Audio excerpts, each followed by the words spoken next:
morning, Your Excellencies, ladies and gentlemen. Assalamu alaikum. These were the first words spoken by our national hero, Hazza al-Mansouri, last night from the International Space Station.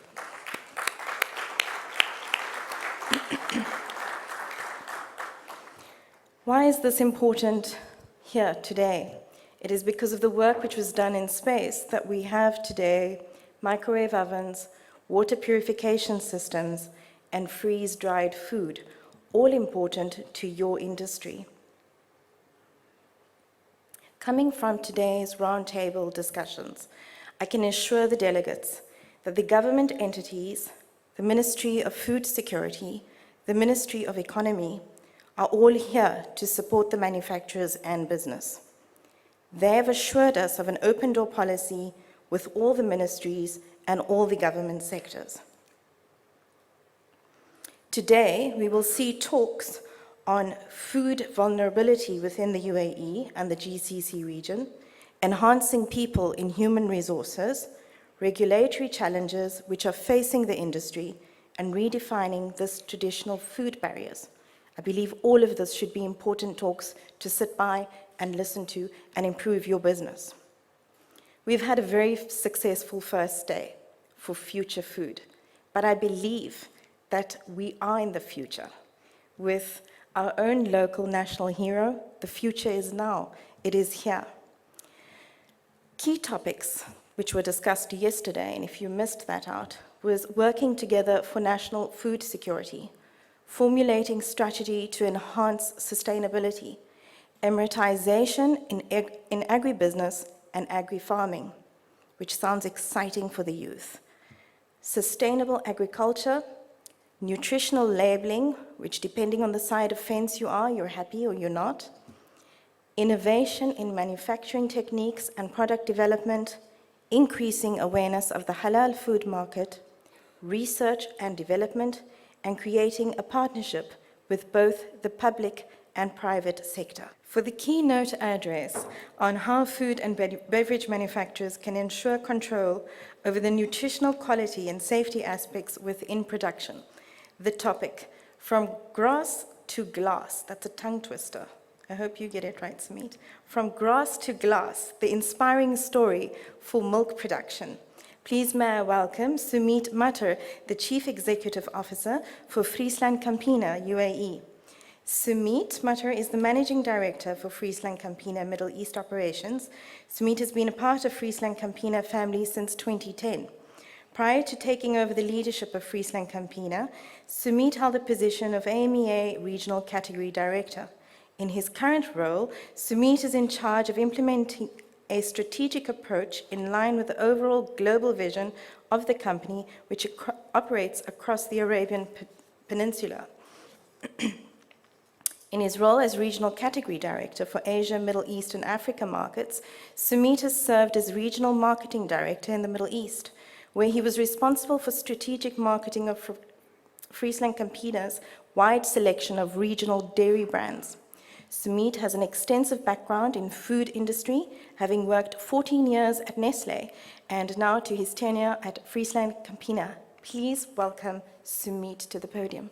Good morning, ladies and gentlemen. A very warm welcome to Your Excellencies with us today and to my colleagues from the food and beverage industry. Now, I'm here to present the perspective of a food multinational or a dairy multinational in this case. Believe me, this will not be an advertisement for Friesland Campina or our products. It's really an invitation for us to come together and see how we can join hands. Now, when I say Friesland Campina, I'm sure half of you in the room would not have figured what company this is, because we are more known by the brands that we sell in the region, the most famous one being Rainbow, Abu Qos milk. And the reason I'm here, what I want to talk about, most importantly, is how we can come together as industry, as the government, and even institutions in universities and join hands. And why am I saying this? Maybe just 2 words on the dairy sector, first of all. So I don't know if you're familiar, but UAE imports about 50% of its dairy needs. And that's probably okay.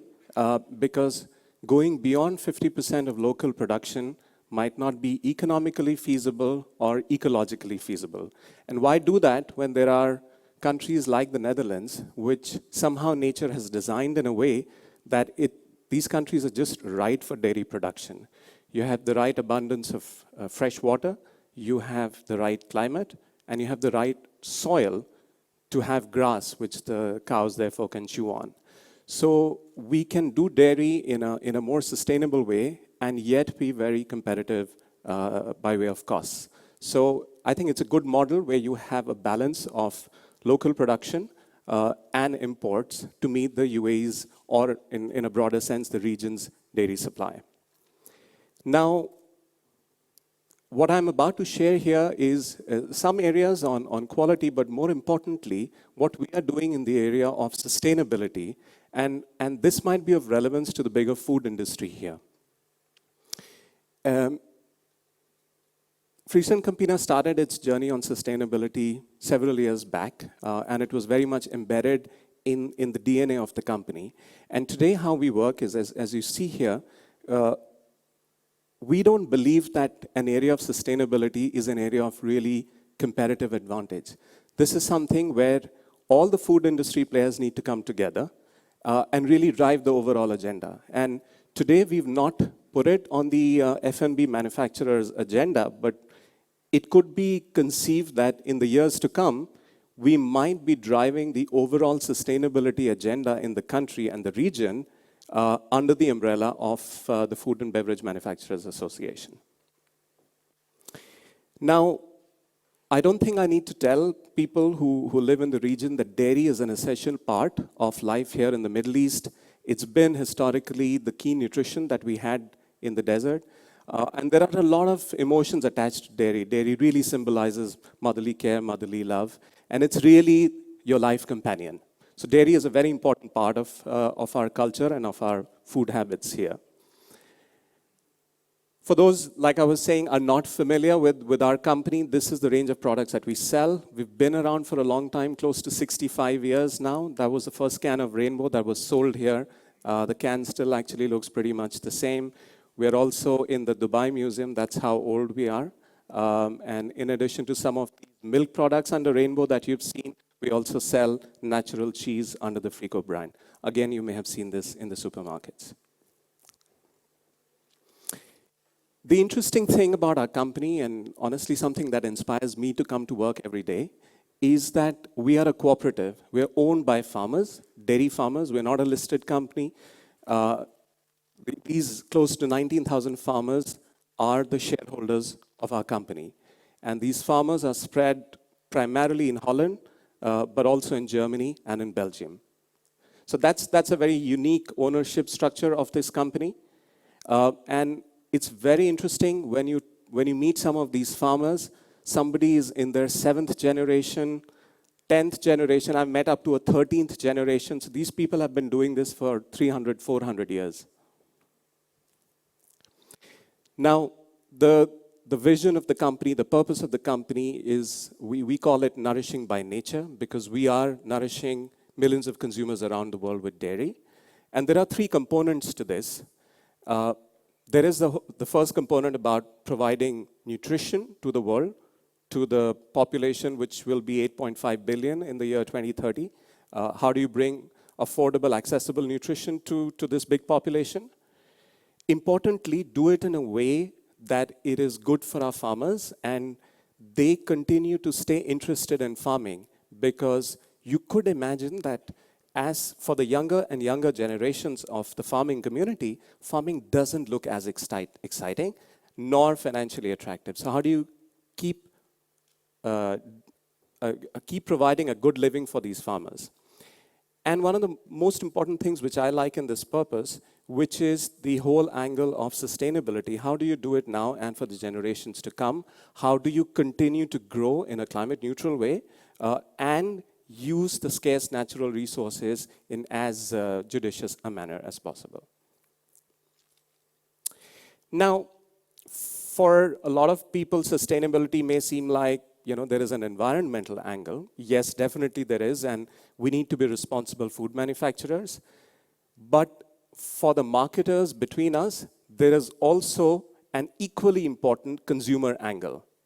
And if you talk about the Generation Zs, right now, these are approximately between 5 and 25 years old, they're very clear. They want the food industry to deliver, well, delicious and nutritious food, but that's almost a given. What they are expecting of us is, look, guys, you need to do all of this while taking care of the environment and climate. And that's going to be the differentiator in the years to come. Maybe we don't see that as visible in the consumer here today, and the levels of awareness are varying.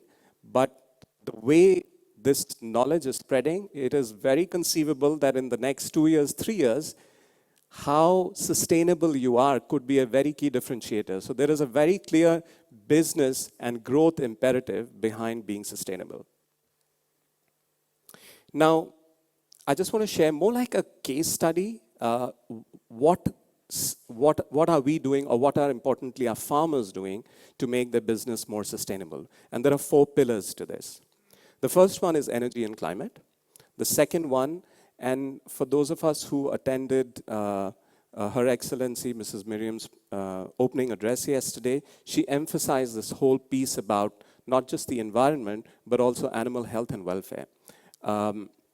Biodiversity, so it's interesting in these farms how many species are living, the birds, the other animals, even vegetables. How do you get biodiversity on the farms? And importantly, outdoor grazing. So let me pick up a couple of these and talk about the sort of initiatives that exist. So I'm going to be talking about solar, first of all, and how our farmers are maximizing the opportunity from solar. Also wind, and when you see some pictures about Netherlands, or even if you look at a rainbow pack, you see always a windmill. So somehow the Netherlands always had this renewable wind energy in their DNA, and it's becoming more and more now visible on the farms. And I'll talk also about animal health and welfare. Now, the farms have sheds and they have roofs. And what we are seeing now, more and more farmers do, so already close to 1,000 farmers are putting solar panels on their roofs. And the whole idea is that the farm should be absolutely self-sufficient in its power needs. And in fact, more than just being self-sufficient for yourself, you need to be able to provide power to more households. So by next year, that is clearly the objective, that all our farmers need to be fully self-sufficient in creating their own power. That's solar.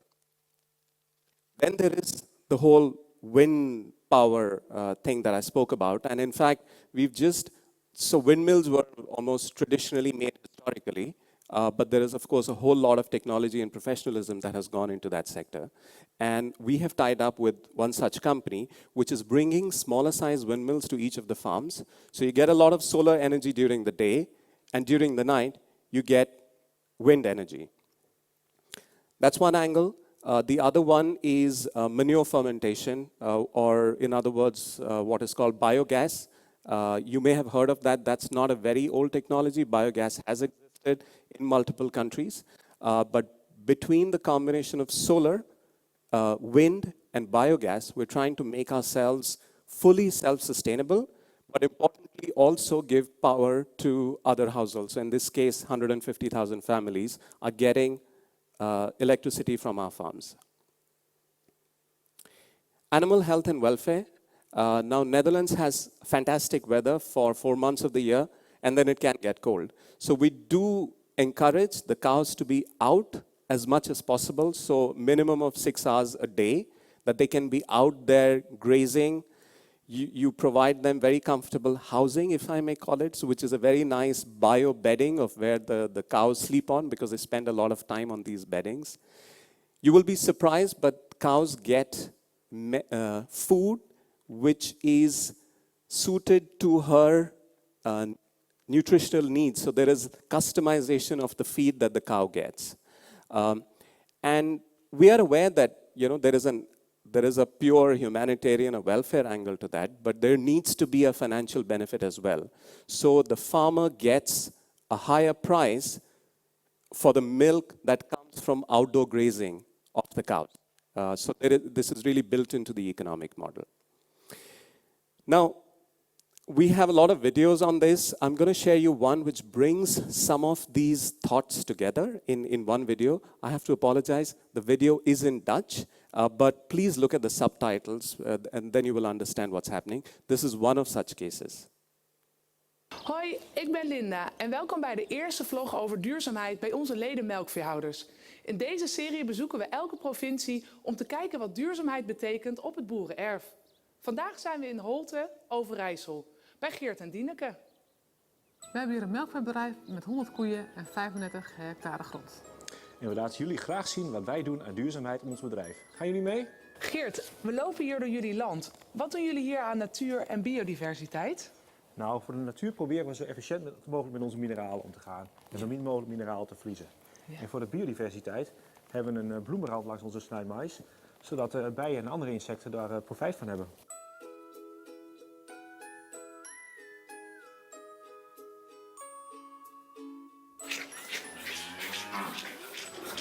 Duurzaamheid op ons bedrijf betekent ook de koeien zo oud mogelijk laten worden. Een goede jongveeopfok is daar de basis van. We hebben zonnepanelen op onze stal liggen, die kunnen energie opwekken voor 65 huishoudens.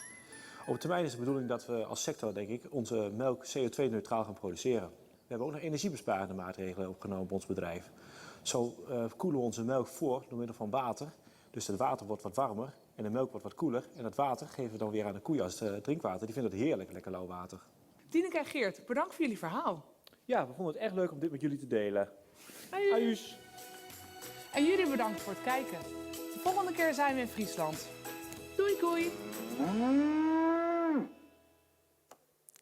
So you get a sense of what is happening on the farm using these solar panels to generate their own electricity, but in this case they said for 65 other households, what you're doing in the area of animal welfare. And this particular farmer said it, we are clear that the way to go to produce dairy in the future, it has to be in a carbon neutral way. So my invitation again for the industry players here is to join hands and drive this, bring everybody's knowledge and power and capability together and drive this whole sustainability agenda forward. We are already working with ministries, and in this case, maybe I should mention the visit that we had from the Ministry of Economy last year, was it 18 months back or so. We had more than 30 people coming to see the farms, how we do dairy farming, visiting University of Wageningen, which is like, you may call it the Silicon Valley of food. And they eventually ended up signing an MOU with the University of Wageningen. So there is a lot of capability, I think, spread out, and the whole power will be when we come together and take this forward. Thank you very much. I think Friesland Campina is a wonderful idea of partnership between the Netherlands and the UAE, because what Sumit has avoided to mention was that no visit to the UAE is complete without karak chai, which can only be made with their evaporated milk. Truly indulgent, I don't know how that fits into the traffic light system. So, trends that redefining traditional food business, how the industry should reposition. Ladies and gentlemen, allow me to introduce Mela Fruin, Director General Food and Drink Europe, Belgium, and representing Europe's largest manufacturing industry. Mela has served as Director General for Government Affairs at Monsanto, dealing with agricultural biotechnology, conventional agricultural seeds, and agrochemistry. Mela has served roles with Ceres Star, Ferruzzi, and Eridania Begensei groups. She has a wide range of experience in relations with international institutions, including the institutions of the European Union and trade associations within the food chain, as well as with the agribusiness and non-food and chemical sectors. Mela has represented the food industry in several EU Commission advisory committees and standing committees. She is currently a member of the EU Commission High-Level Steering Board for the European Innovation Partnership for Agricultural Productivity and Sustainability, and of the EU's TTIP Advisory Group. Ms. Fruin is Vice President of the Advisory Group for Responsible Business Conduct along with Agricultural Supply Chains. She is also co-chair of the European Food Supply Chain Initiative for fair business practice across the food chain, and she has worked in the agri-food sector in Europe for more than 27 years. She has a Master of Science from the National University of Ireland and completed a postgraduate course at the University of Brussels. She holds a Harvard certificate on agribusiness and an INSEAD certificate on international operations management. Please allow me to welcome Melle Fruin to the podium. Ladies and gentlemen, Your Excellencies, good morning. Thank you very much for the invitation. It's a great pleasure for me to be back in Dubai. So I'd like to talk to you today about the ambitions of our industry in Europe and our priorities.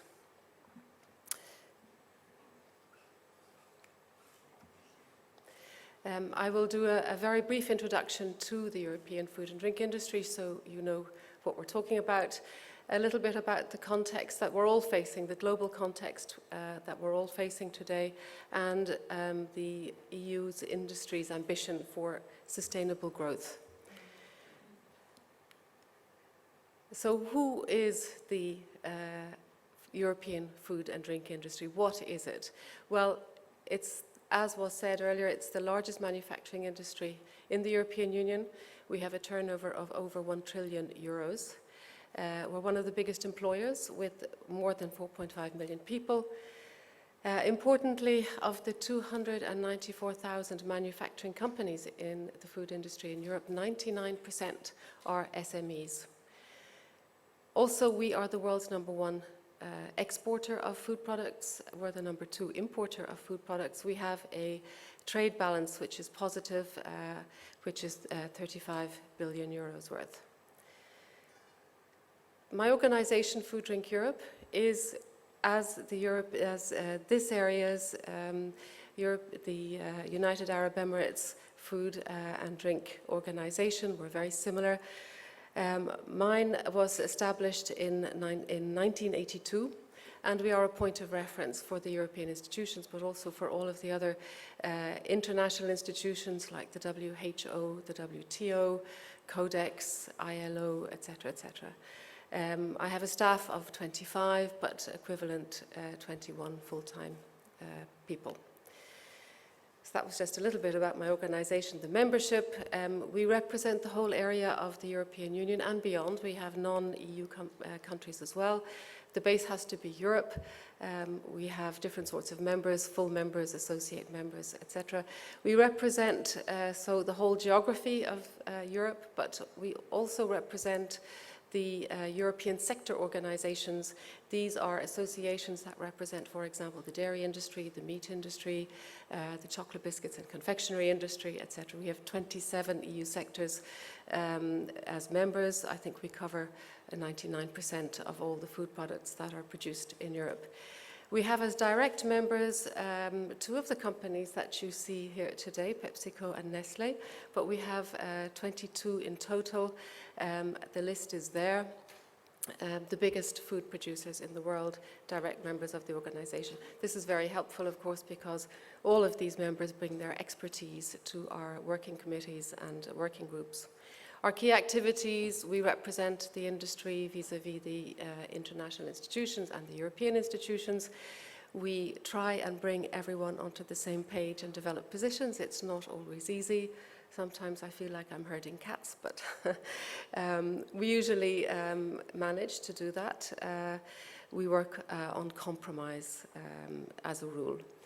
We also develop toolkits, technical guidelines for all of our members. We collaborate upstream and down with the partners in the farming industry, with the retailers, all through the chain. And we communicate all of these activities to the European and other international institutions. Today's global context, well, we're all faced with the challenges of the global context today. I see some people taking pictures. So I will leave you this presentation so you, with the organizers, so you can share that afterwards. So the global challenges are challenges that we're all facing. So I'll start with those, but I'll fly through them because we all know them, and then I'll go into more detail on the European ones. I think at the center of all of these challenges is the consumer and the consumer demands, as we've just heard from Friesland Campina. But there are also demographic challenges, there are environmental challenges, health challenges, trade and political and regulatory challenges. So there's quite a lot to deal with in today's context. Global population growth, 2050 will be more than 9 billion, some people say 10 billion. And of course this increases the demand for food. But we have to do what we're doing more sustainably. There's a lot of urbanization happening as well, which is not necessarily a good thing. We're facing an aging population. Of course, with all of these challenges, there are opportunities. So for the food industry, an aging population is a challenge, but also an opportunity for more customized food. In Europe, in particular, we have a big problem with youth unemployment, perhaps particularly down in the southern part of Europe. In Europe, as elsewhere in the world, we have a huge climate problem. And I think the food and drink industry is one of the first victims of climate change because we are so dependent on the land, on the farm. So when we suffer, when we see farmers and other communities suffering from drought, suffering from floods, all of this, of course, has an impact on growth of our natural resources, which we so heavily depend upon in the food industry. In fact, in Europe, the food industry uses 70% of all that's grown on European farms. The other 30% goes direct to the supermarket. In general, it's the fresh food. And of course, we also import some raw materials from this area, in fact, but we're heavily dependent on things like cocoa and coffee from other areas in the world. In spite of all of these challenges, we all know that 1/3 of the food that is produced is wasted. This is shocking, to say the least. In Europe, most of this waste takes place in our kitchens. So we all have a role to play in this. In other parts of the world, like African countries, for example, the waste takes place on the land or in transport from land to factories or to the ports. In spite of all of these challenges and all of this food waste, we have a double burden in the field of nutrition. On the one hand, we have 800 million people going to bed hungry every evening, and 2 billion people who are micronutrient deficient. A lot of this deficiency actually also takes place in Europe. And ironically, we have a huge overweight and obesity problem. So these are problems I know that we're all facing. So we have to do something about it. From a trade and political point of view, we can see the world is changing, and we see growth in areas of the world, like in China, which is quite extraordinary. The US used to be in position number 1.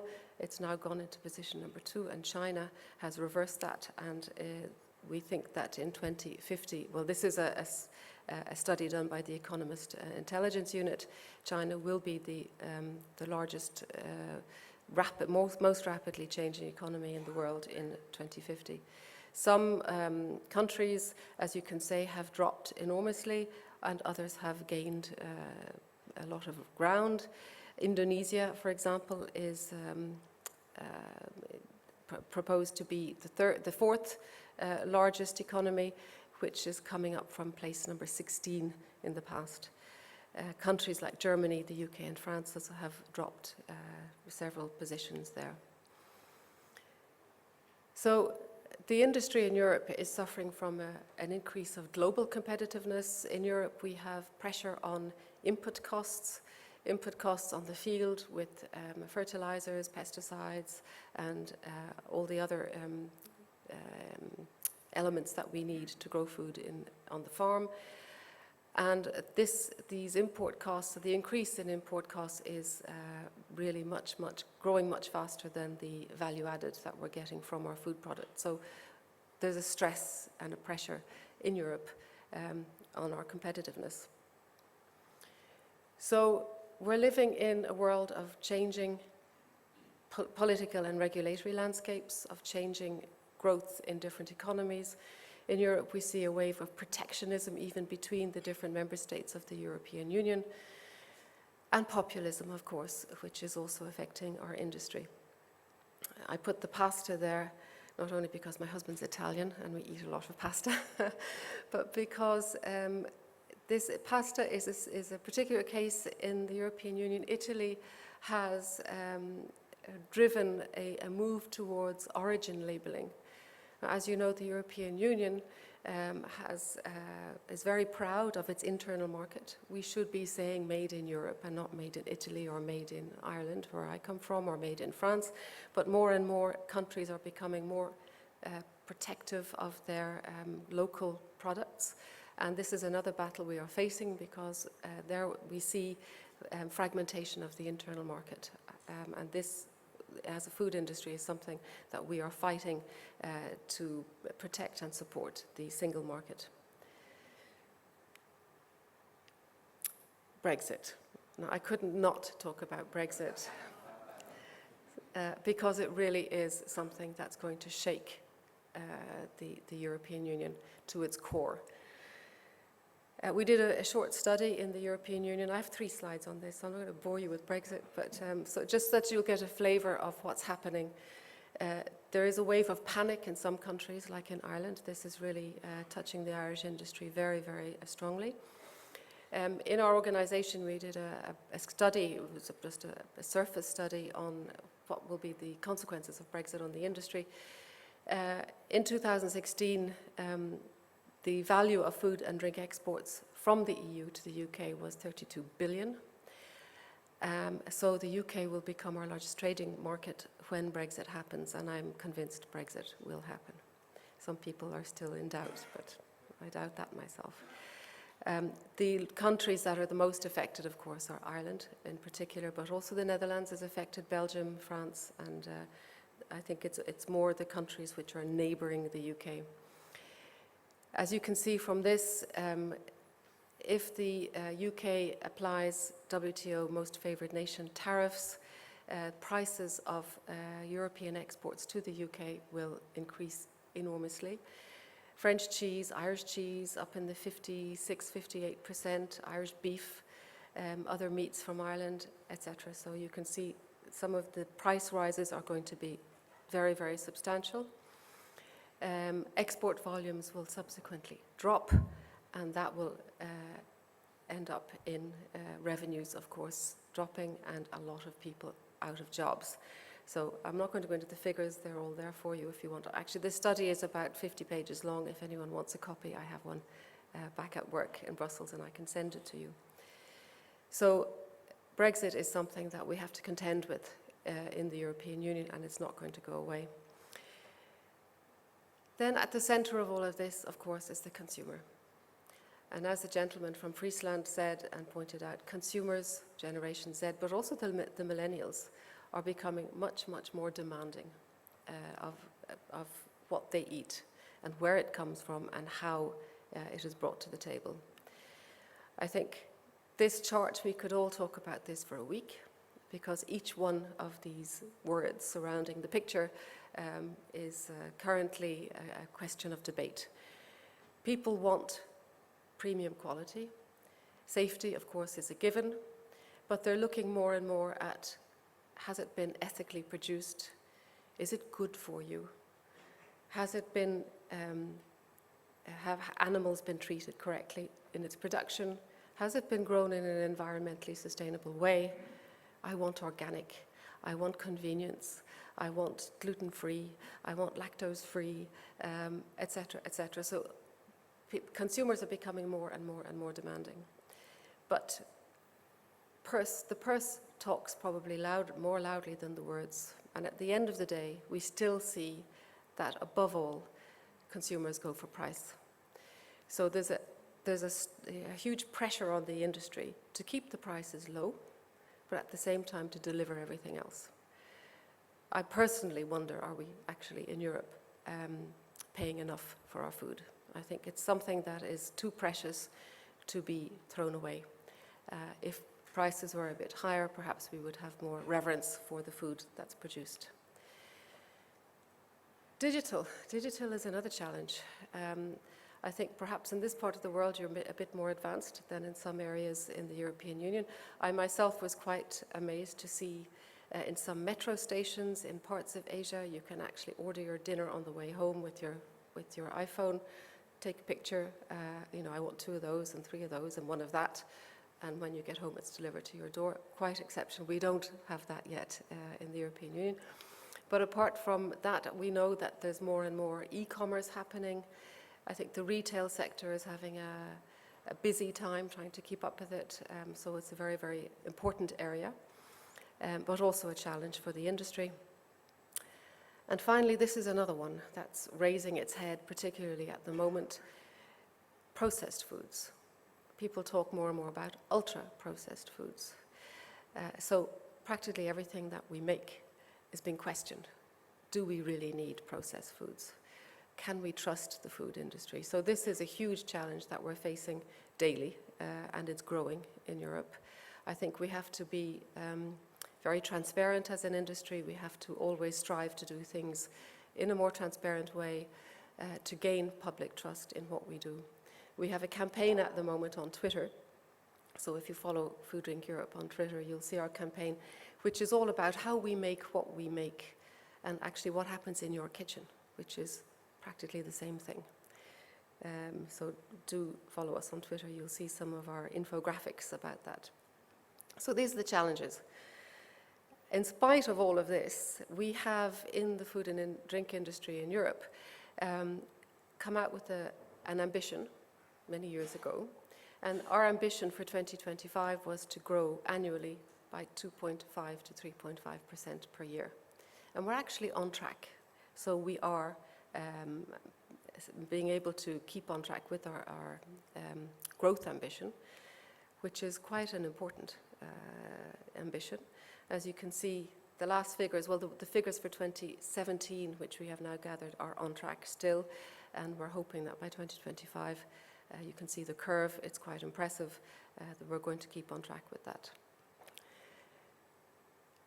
How do we keep on track? We have to grow. To grow as an industry, a food industry in Europe, especially with all of the concerns I mentioned, we need to do 2 things. We need to find new markets, because the European Union market is saturated.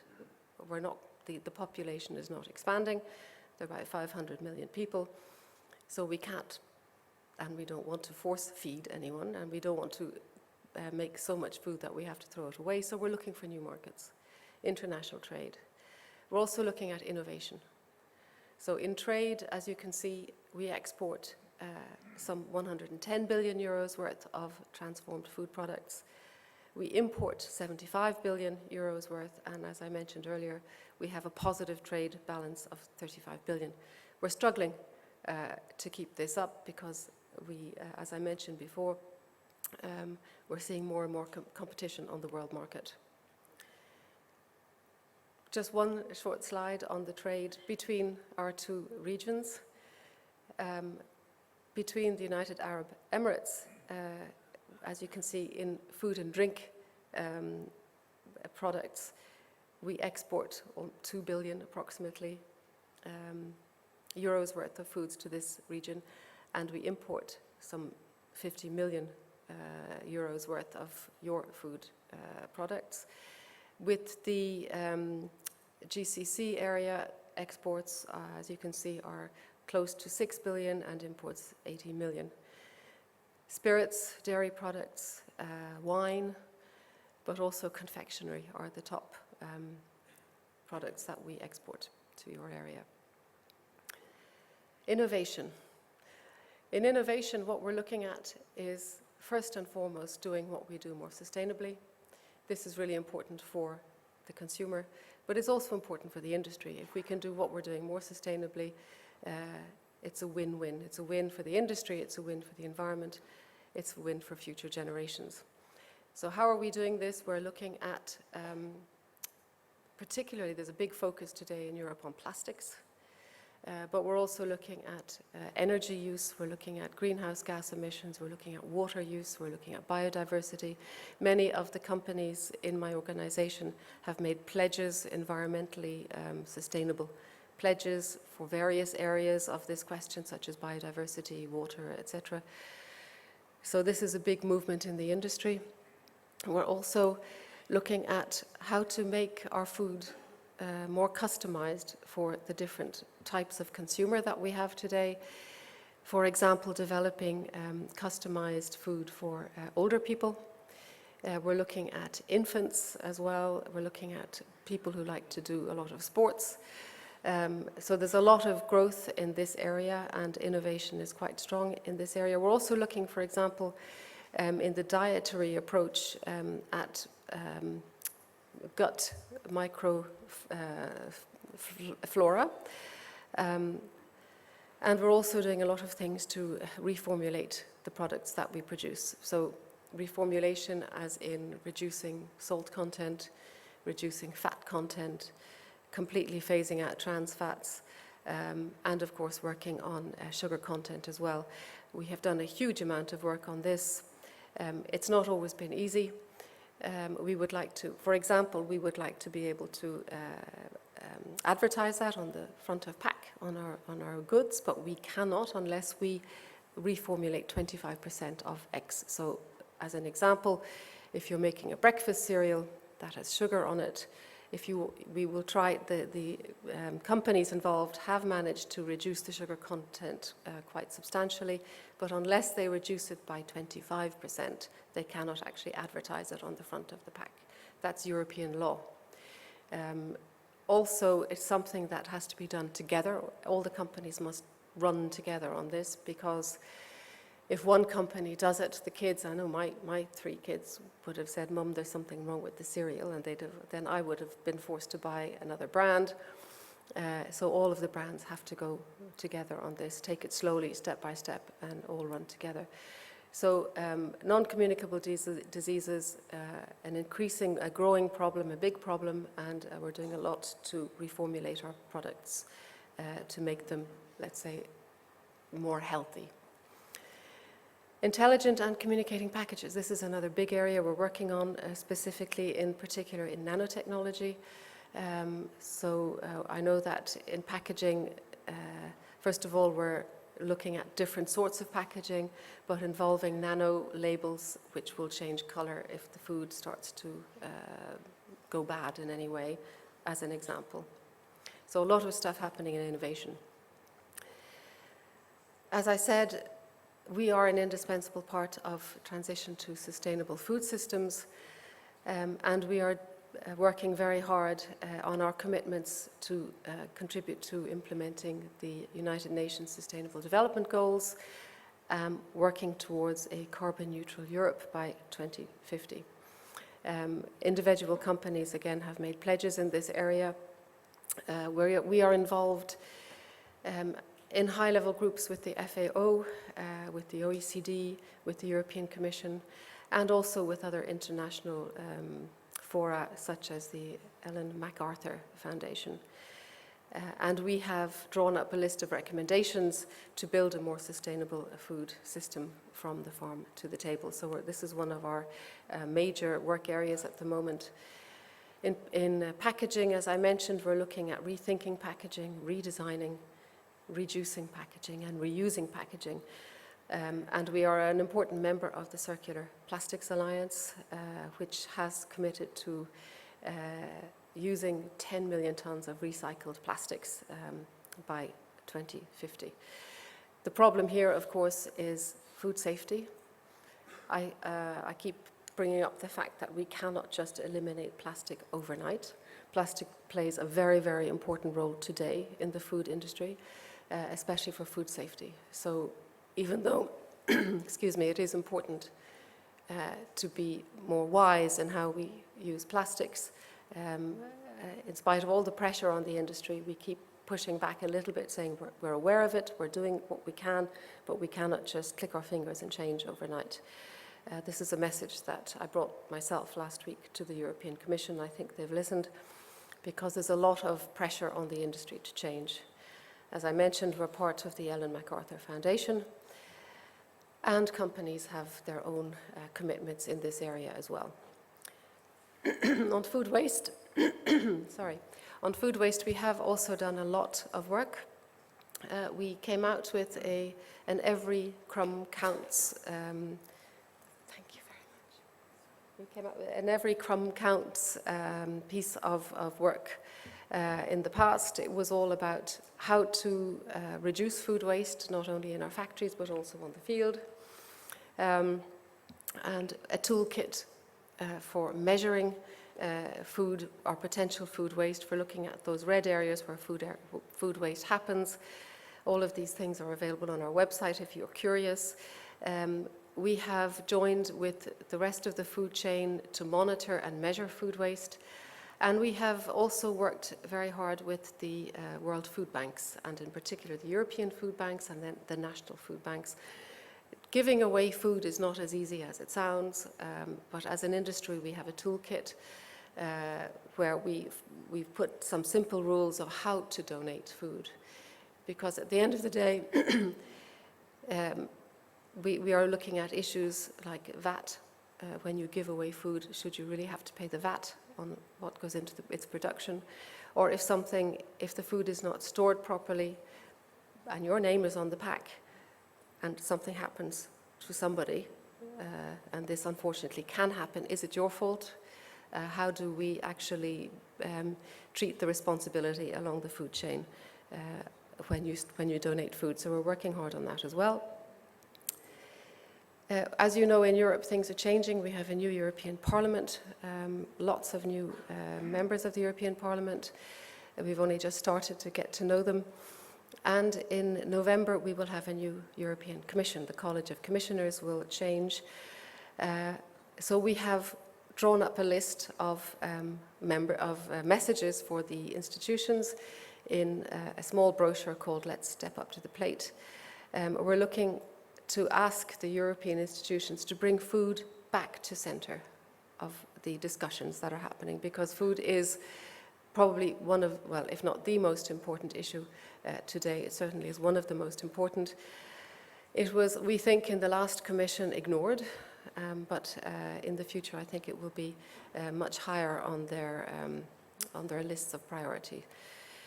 We need a better dialogue, especially with citizens and the lawmakers. This is another priority. We want better regulation, better legislation in Europe with less fragmentation of the single market. We need a strong international trade agenda if we're going to find new markets. We're working hard on that at the moment. We've just signed an agreement with Mercosur. We're also working on future agreements with Australia and New Zealand. We have, of course, already signed agreements with Canada, and these have been ratified. Canada and Vietnam and South Korea. So more and more markets are looking to establish free trade areas with the European Union. We need a particular emphasis on food education, because food, we think, has become something that is looked upon as something that's traditional, that's folkloric. Kids don't know very much about the industry. They don't know where their food products come from. I'm part of USIS, which is the European Union Competition of Young Scientists. I'm a judge, and it's lovely to see the kids. They're 14 to 18-year-olds. They come up with great ideas, but every year I struggle to get food projects, because there's lots of projects in astronomy and chemistry and physics and etc., but very few food projects. So we need to educate the kids better on food. This has to happen at school level, and then through university. We need young graduates to come into the food industry. We're struggling to get them. They all want to work for Google and Amazon and Facebook. So hopefully with better food education we'll have more interest in the industry. We also need to be accompanied in our ambitions on our research and innovation policy. We need more encouragement from the legislators. In order to bring a new product onto the market in Europe, it is a very, very, very difficult task. And so sometimes people say, why spend the money, why take the risk? So innovation in the food industry is actually quite difficult today. I'm going to finish up. There you go. I see a sign from the back. I'm at your disposal for questions, of course, afterwards, and I'll see you all at the break. Thank you very much for listening. From a legal point of view, which is my field of speciality, we always look through to the UK and the EU for the answer to the problems which we face. But after listening to Mela, the EU is not going to be the answer to the challenges which we face in the regulatory framework within the UAE, because if they're facing challenges with Italy doing their own labeling, made in Italy, then we stumped with made in the UAE. And I think that they have a bigger problem with Brexit than we do here. And we need to create our borders more free for transporting and manufacturing our products between the GCC region. So I think we're out on our own. EU is not the example we're going to follow, but we will do it over a cup of kahwa with Saudi Arabia. So, thank you, Mela. Please allow me to welcome Shravan Narula, founder and CEO of the Small Data Store UAE. Importance of small retailers for manufacturers in the UAE. Why are they important to you and how should you approach them? Shravan Narula is the founder and CEO. He is heavily invested in marketing research and data science with over 10 years experience in the industry, having grown up in a family business of traders in the unorganized sector and having multi-country and multi-domain experience obtained in India, Australia, and the GCC. Shravan's experience covers tobacco, FMCG, retail, real estate, and media. He has a history of developing and adapting research methodology and working with industry lobby groups to better understand the plight of retailers and manufacturers. Thank you. Welcome. Good morning, everybody. So what I'm here to talk about today is slightly different from what we were talking about all day yesterday and today as well. I'm talking about a more inclusive approach to retailing and selling in UAE. I'm going to talk about why they are important, why they're being underutilized, what's the opportunity, and what can you do about it. So the message here is that good things can come in small packages, which is the small retailers, and this is what I'm going to talk to you about today. As an industry, you're faced with multiple challenges, and these challenges can be bucketed into three big buckets, which is the fact that, okay, UAE is a re-export hub. Export strains exist because of geopolitical natures across the environment. You have regulatory challenges, which we spoke about yesterday as well. Then the other aspect is what we talk about, it's the retailer pressure. Retailer pressure manifests itself in many ways, high listing fees, there's high overuse of promotions, and there's a new competitor in the market, which is your private labels. So it becomes, as a manufacturer, it becomes more and more complex and difficult for you to compete in this market, and these are some of the challenges which I want to try to address by providing an alternative solution. First, it's important to understand what is the landscape of retail in the market today. The graph on the left, the pie chart on the left, is talking about how many shops there are. This is the number of stores. It's a representational number. This is more or less what the picture is. About 3/4 of the number of stores in UAE can be classified as traditional trade or unorganized retail, or like bakalas and small grocery stores. A very small proportion is organized modern trade. A big chunk of that orange quadrant that you see out there is actually, your convenience stores and petrol stations. So you can imagine the challenges that you're facing from, numerically speaking, from supermarkets and hypermarkets is very small. However, when you look at the revenue they generate, you look at the importance in the market, Again, this is representational. The small retailers are about a third of the market. And with some estimates, right now I'm representing the big retailers as controlling about a third of the revenue. Some estimates go up to 40 to 50% of the markets. The food and beverage retail market in UAE is being controlled by a few retailers alone. These numbers are all, this is representation on the basis of brick and mortar stores. It does not include online. Online is about perhaps another, you can add another 10, 12% to it. And that's, as we all know, also rapidly growing. So the question is, why is this happening? What are the big differences from the perspective of you as a manufacturer? What are the key differences between big retail and small retail? Big retail can be, characterized by having high footfall per store.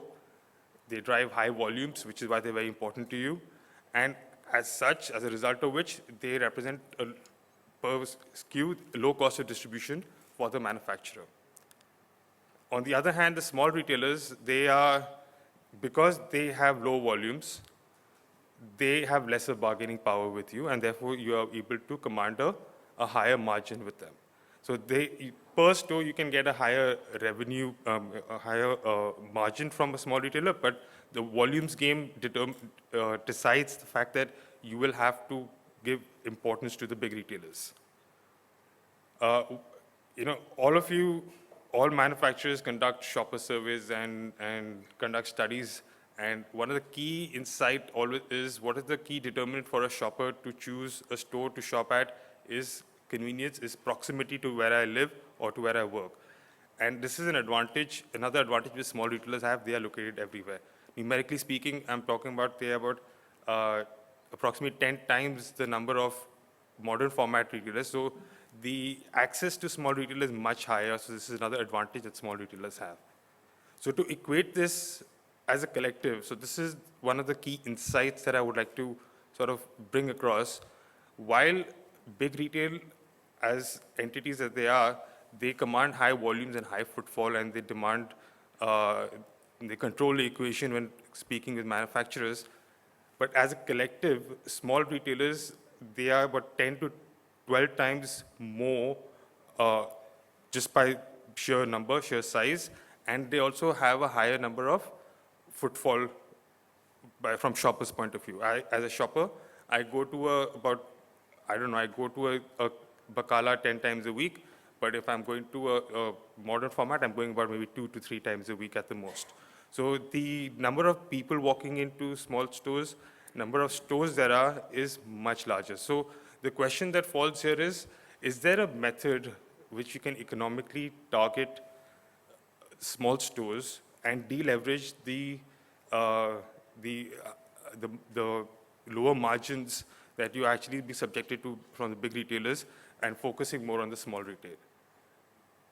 Basically, I want you to think about focusing on the longer tail of retail. There is a principle which works across everywhere pretty much, is the 80-20 principle. 80-20 principle is called the Pareto principle, which is basically the orange graph that I'm showing here in this chart out here, which is a representation of how a few retailers controlling the volumes of the market. There is a new principle coming out called Goodbye Pareto principle, and welcome to the new distribution. This is a research paper that was conducted back in 2006, and it basically characterizes the fact that since the advent of the internet and digital age, it's easier for you as a manufacturer to reach your consumers, to reach your buyers, to reach your retailers as well. So the cost of reaching the long tail has reduced. And back in 2006, the research paper estimated this to be a 65 to 35. The 80-20 became a 65-35. So the question here is, again, now, how do you push those boundaries even further and make the longer tail more viable, and not just deleverage your risk, but also increase the overall pie of the share of the market? The overall size of the market can be increased as well. But again, traditionally, it has been very expensive to reach small retail. It is, you can't just expand the market without spending. The solution has to be digitally enabled to make it economically viable for you. This way you can expand the market, you can drive volumes, and you can also command higher margins as well because you're talking to small retail. To explain how we can go about doing this, I would like to take the example of another market. So I come from India, and India is a traditional market. It is a market where 90% of the retail is unorganized, and that's a massive market. So the purpose of me showing you these numbers from India is that people are investing into significantly big numbers into small retail, into finding solutions in small retail, because they see a viable opportunity is too big. Your reasons may be different, but the approaches may still be adapted to cater to this audience for your benefit. We're talking about a market which is about $700 billion and expected to reach 1 trillion. So that's a big bet in terms of how big people are expecting it to be, and it's worth investing in, and not just on online retail, which is also very big there. So the question is, who are these people who are getting into the space? Why are they getting into it? And as a manufacturer, why are manufacturers investing into these entities as well? In the bottom left, I have some logos of some companies. Some are small, like myself, and some are huge, like there's Reliance, there's Amazon, there's Flipkart, there's Metro Cash and Carry. So these are big companies. Some of them are international, multinational companies. They're betting into this space. Some are backed by the biggest investors. Some are backed by actual manufacturers of food products. What are they doing? They have solutions. So now this is where I'm going to just throw some of these ideas at you. And these things can be done here. They can be conducted in this market as well. And these are just ideas for you to explore, to do other things as well. These are things like connecting stores via EPOS systems. You already have a digitally enabled market, more or less. And if you connect them, there is leverage that you can obtain from that. You can talk about obtaining shopper insights, which again drives better quality product innovation as well as delivery of these products to the consumer where the consumer is. These entities are also doing things like they're purchasing from manufacturers and they're becoming reselling hubs for the small retailers. This is also not just happening in India, but this is also something I've learned is happening in Germany as well, about a cooperative model where a cooperative entity purchases in bulk and sells to the smaller retailers at a better margin, which is basically the margin that can be commanded by a big retailer. And another big aspect which is also happening in UAE is already happening here is the delivery aspect of it. Delivering from the bakala to your house, but in an organized fashion. You have InstaShop and the likes out here, so these things are picking up in traction, but these are also ways for you to better equip the small store to deliver to your consumer if you are better connected with them, if you have access to that kind of information and data from the likes of these aggregators. Another aspect is, which is very interesting, which will be very important for manufacturers, is a B2B marketplace for buyers and sellers, which is basically visualize an aggregator platform. Just like you have so many aggregator platforms for the consumer space, you have an aggregator platform where a shopkeeper can go online, go to a platform, say, I need 10 cases of milk brand A, and he searches for it and he gets these sellers, maybe distributors or manufacturers, and the rates that they're providing it at, and they can choose what suits them in terms of location, in terms of pricing, in terms of relationship, whatever they want to determine their decision on, it's available to them as an aggregator space. So these are some of the things that are happening in India. Why are obviously now it becomes fairly obvious why would manufacturers invest their not just their time and attention, but also their money into these organizations is on the basis of the fact that you bring down the cost of distribution. You're able to be connected to a larger entity as a collective rather than 100 stores individually. You don't need to send your sales staff individually one by one to actually physically distribute products. This can be connected via an aggregator model. And you can also know your shoppers better, you have better insights, you create products or you provide products, say, for example, Dera has a very different profile to, say, a Marina. So the kind of products that are delivered not just in the supermarkets there because of they have centrally available information to themselves, but even to the bakalas in these areas, they can too cater to their audiences in a similar manner. This is a win-win, it's an inclusive approach, which is a win-win for the small stores, the small guys, but also for you because you are having more intelligent distribution of your products across the spectrum.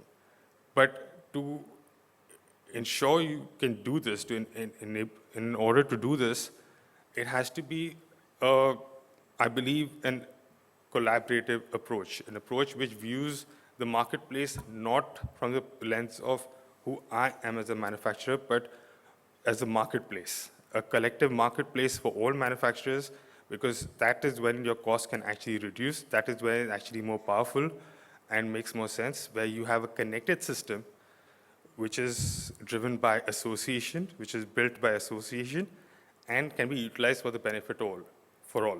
So you need to reassess what the marketplace looks collectively as it is today, identify where the areas that technology can actually intervene to overcome challenges that you see right now. Obviously, the most obvious glaring aspect is knowing what the guy wants or telling the guy what he should sell and actually providing it to the person. This also opens up the aspect of you adapting and learning things from, like I mentioned, examples of aggregators, aggregator model.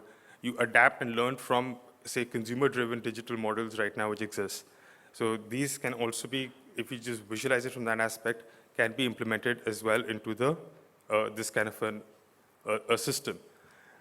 And you're essentially giving birth to a new industry which can take care of itself. It's something which is, because it is providing sufficient information across, it is catering to multiple entities who can profit and improve from this. On the basis of that, it can take care of itself.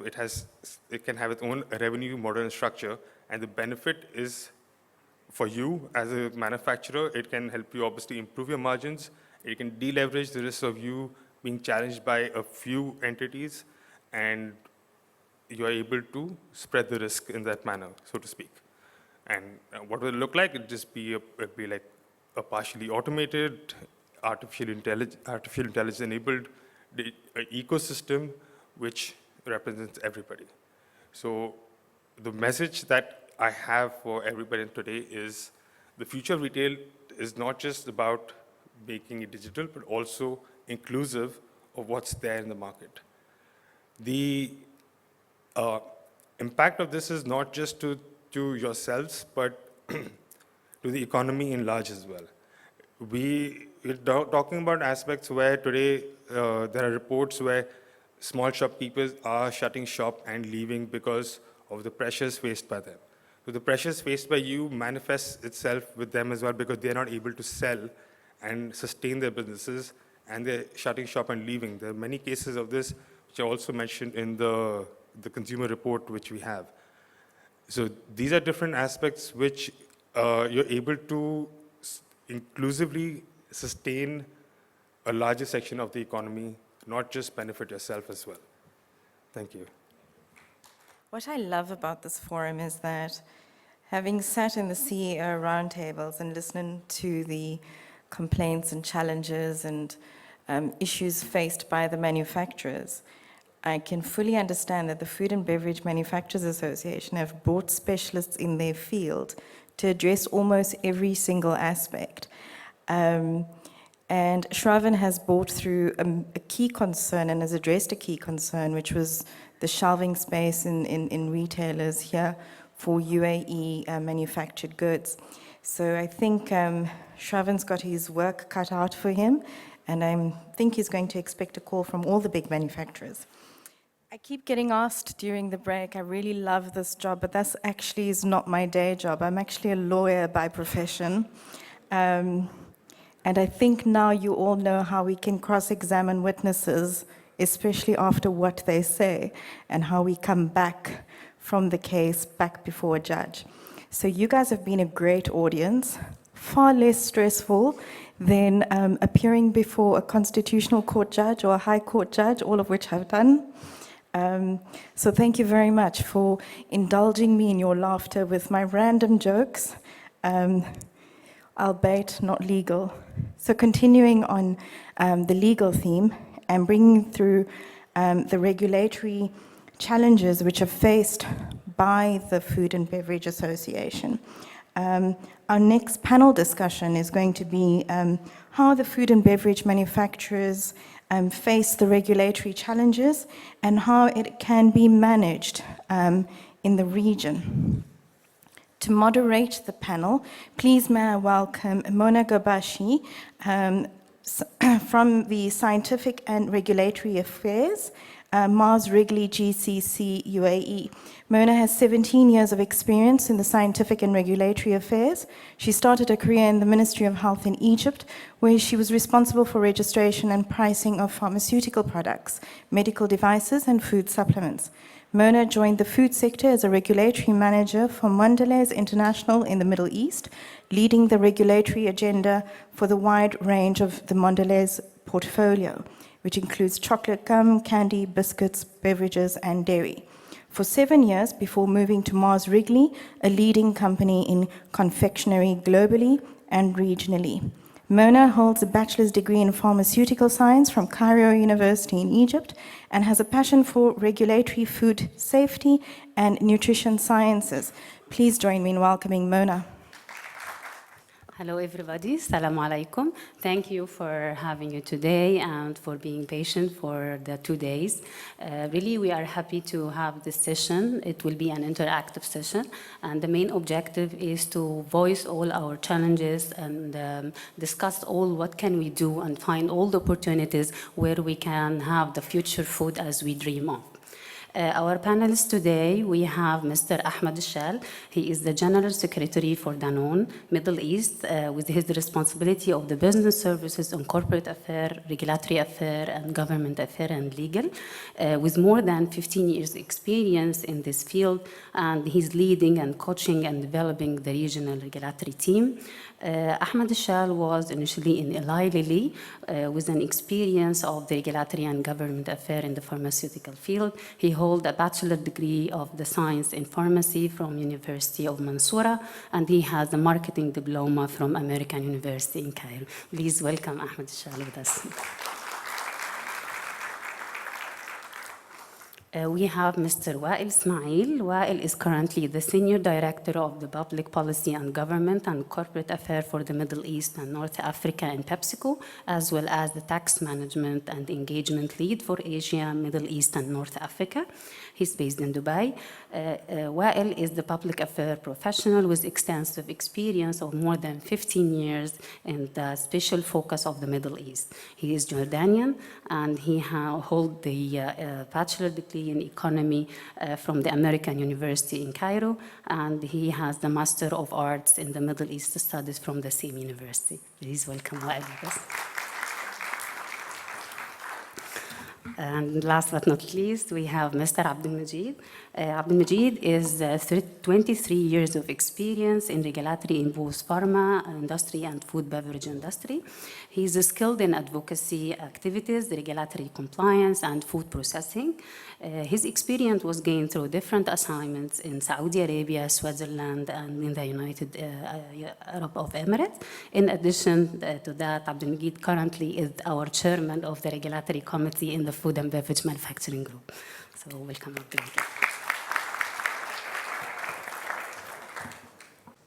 So, gentlemen, thank you for having this really wonderful gathering of the Food and Beverage Manufacturing Group.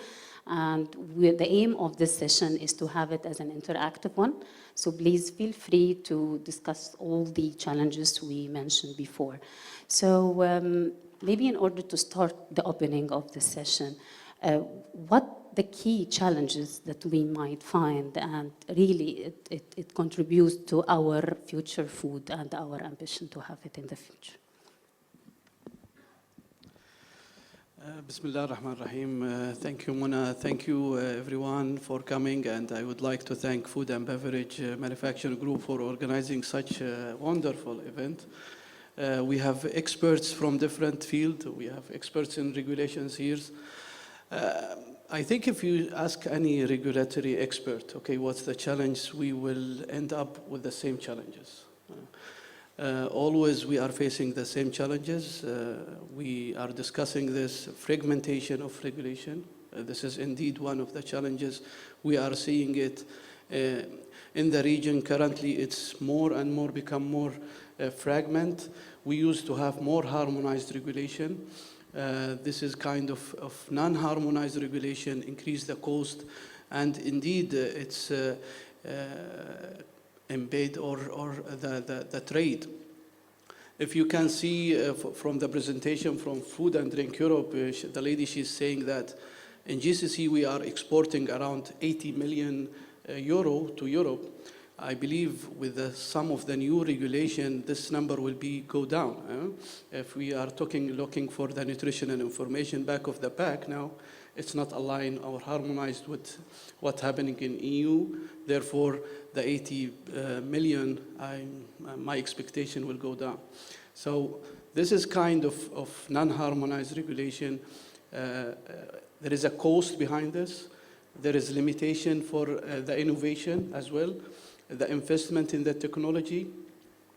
And I would say there is no science-based, if we are talking about the regulation when it comes. This is other challenge, and I will leave some for my colleagues as well. Thank you, Muna. Thank you, Abdul Majid, and thanks for the Food and Beverage Manufacturing Group for such an interesting conference, and hopefully it's going to be the first of many to come. I think when we talk about, in general, challenges that as an industry we're facing, it's important to recognize, like what we saw yesterday, is all the private sector companies, whether it's multinational companies or local companies, they're all basically invested and interested in driving the national visions of whether the UAE or the countries that they're operating. And when you work in a food and beverage industry, the main responsibility as companies, it's about providing consumers with quality food that is safe, that is nutritious, that is basically in line with what we want our consumers to consume, because at the end of the day, we are consumers ourselves. And I don't think there is any single company that doesn't want to support the government objectives. And we want to find win-win solutions to make those things happen and to drive, whether it's the UAE's, for example, food security agenda or the different agendas happening. I think the fundamental issue where all the problems then come is, including fragmentations, etc., is the lack of dialogue. So if there is lack of dialogue and there are no clear expectations and we don't have defined roles and responsibilities, I think this then creates a cycle of its own whereby issues continue to pile up and the industry continues to suffer. And if the industry suffers and they cannot invest in innovations or R&D, they cannot invest in the economic development of societies, whether it's employment, etc., all of these types of things. And I think that's why it's important to have such meetings, because they highlight the need to have true public and private partnerships. And this is essential for us to be able to drive policies that address the government objectives and society's needs. And you will find that there is no company that is not willing to provide the right support to government. And if given enough time to accommodate, most policies can be managed in the right manner. So I also leave it at that and give Ahmed the chance to comment as well. Yes, thank you, Wael. Thank you, Mona and my colleagues. So I will add it to my colleagues about what the key challenges. We are all aware about we are suffering big time from the fast evolving regulatory environment here. For example, to be much more, what can I say, dedicated, like we have a lot of regulation should be implemented in a very short time. My colleague talked about fragmentation of regulation. We talk about, for example, nutritional labeling, halal. We talk about, for example, additives regulation. They are many regulation which is issued in very short time, and they ask the industries to react and to implement efficiently in a very short time. I think, added to Wael's point, in order to overcome these kinds of issues and these kinds of rapid regulatory change in a very short time, we need to strengthen more our dialogue and our partnership between the private and public sectors. Without strengthening this, without having a win-win situation, I think this challenge will be much more complicated and it will continue in the future. So if I will be back to the harmonization point of view, so how do we evaluate it, Abdelmajid, as is versus the future? So we used to have GSO, we used to have one voice that we can share all the comments. We used to have the WTO gate. So what do you think that is happening now, and how can we as an association have our support to support this coming back again, or having different forums maybe? Well, I think GSO is a very good example, okay, an umbrella for harmonization.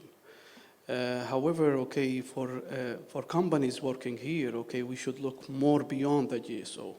GSO, yes, we are serving the purpose for 6 or 7 countries in the region where we are seeking the harmonization.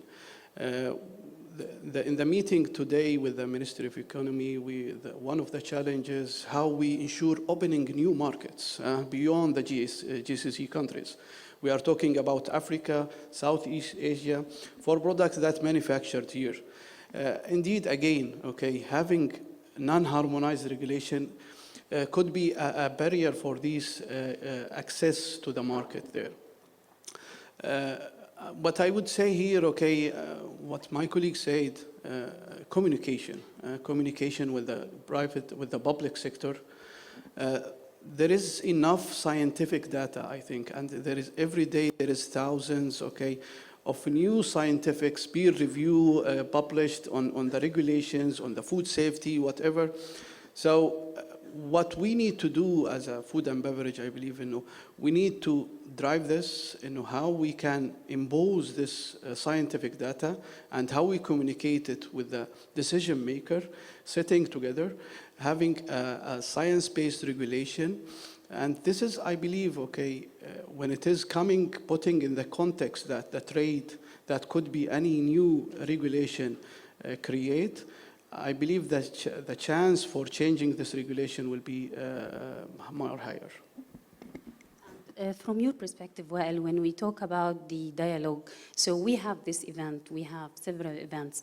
So do you see that, of course, it's effective that we have the ministers here and it's high level of engagement, but how can we take it more forward into a more formal way? How can we be in one meeting discussing the policies and the roadmap of the future food? I think so. These meetings are a good start, but I think I think Dubai and the UAE, of course, provide a very good platform and infrastructure for doing business. But like many countries, and like Abdelmajid also highlighted, this is not only specific about the GCC, but the larger MENA region. There are a lot of challenges, both on the macro indicators or volatility across different markets if you operate in MENA.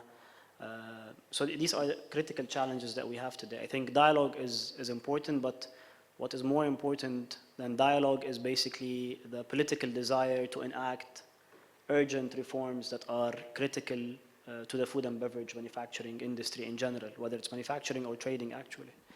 And then if that political desire is there, then definitely we can have things done at a much quicker pace.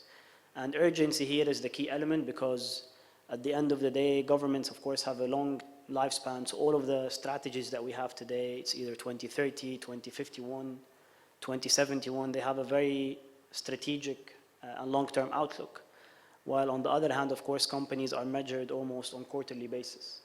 So when you have fundamental issues that are, especially when they are not based on best practice, when they're not based on international precedent, when they are not rooted in deep science or in sound scientific evidence, then it puts companies under pressure. And for example, the tax issue is one of these critical, for example, concerns. That's not only impacting, now it's being widespread across the beverage industry as a whole. And the fundamental issue that you will find all companies agreeing on is the lack of engagement and dialogue. So you are only invited to be able to implement and register on the system. But you have very limited channels to open up dialogue, provide input. And like I said, the input is not to oppose government policies or oppose taxation, but basically provide an alternative view that can provide for what the government wants, whether in terms of health or in terms of fiscal revenue, and also allow the industry to continue to operate and survive. And there are a number of policy issues, of course, that can be easily addressed very quickly, that can help the industry at least on a much more positive outlook for the future. But so for me, the sense of urgency is today what is lacking, because I think we have provided information, we can continue to provide. The Food and Beverage Manufacturing Group, of course, has done a lot in the UAE to provide data points, etc., to the government. But I think at this point, we are really looking towards action from the government. And I think this was very clear. I think that the government in the UAE understands this at the highest levels. You know, you have seen, for example, the statements from His Highness Sheikh Mohammed, of course, about the willingness to bring in the private sector, about the willingness to act much faster, about how things are being measured. So I think this is felt in the UAE, and we will be a partner in this journey. In terms of timelines, so Ahmed, you were mentioning that we have a very, very limited period to enforce or to abide with the regulation. So what is the international experience in this, and how can we guide the government officials in order to take from the global practices? Yeah, actually, I would like to highlight here some very specific points.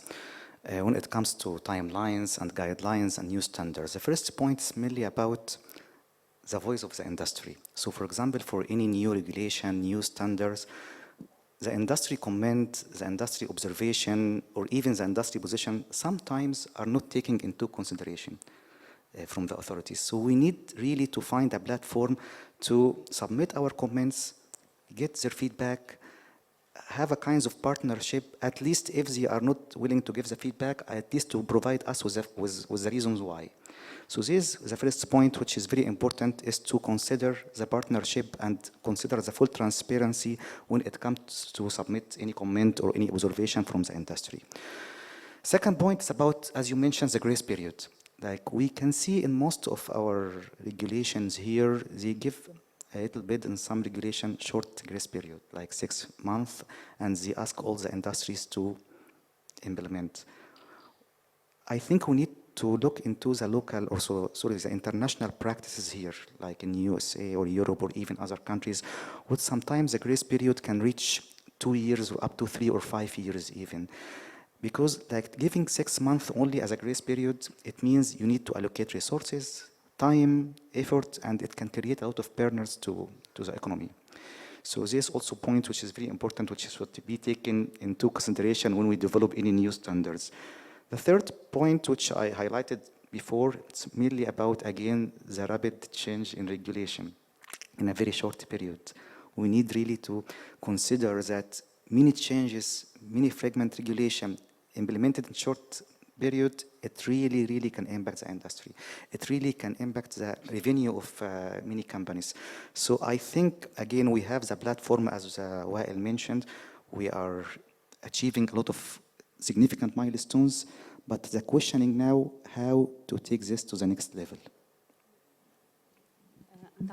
Now we are talking about the regulations. We have different international regulations. We have European, we have Codex, and we have the US FDA.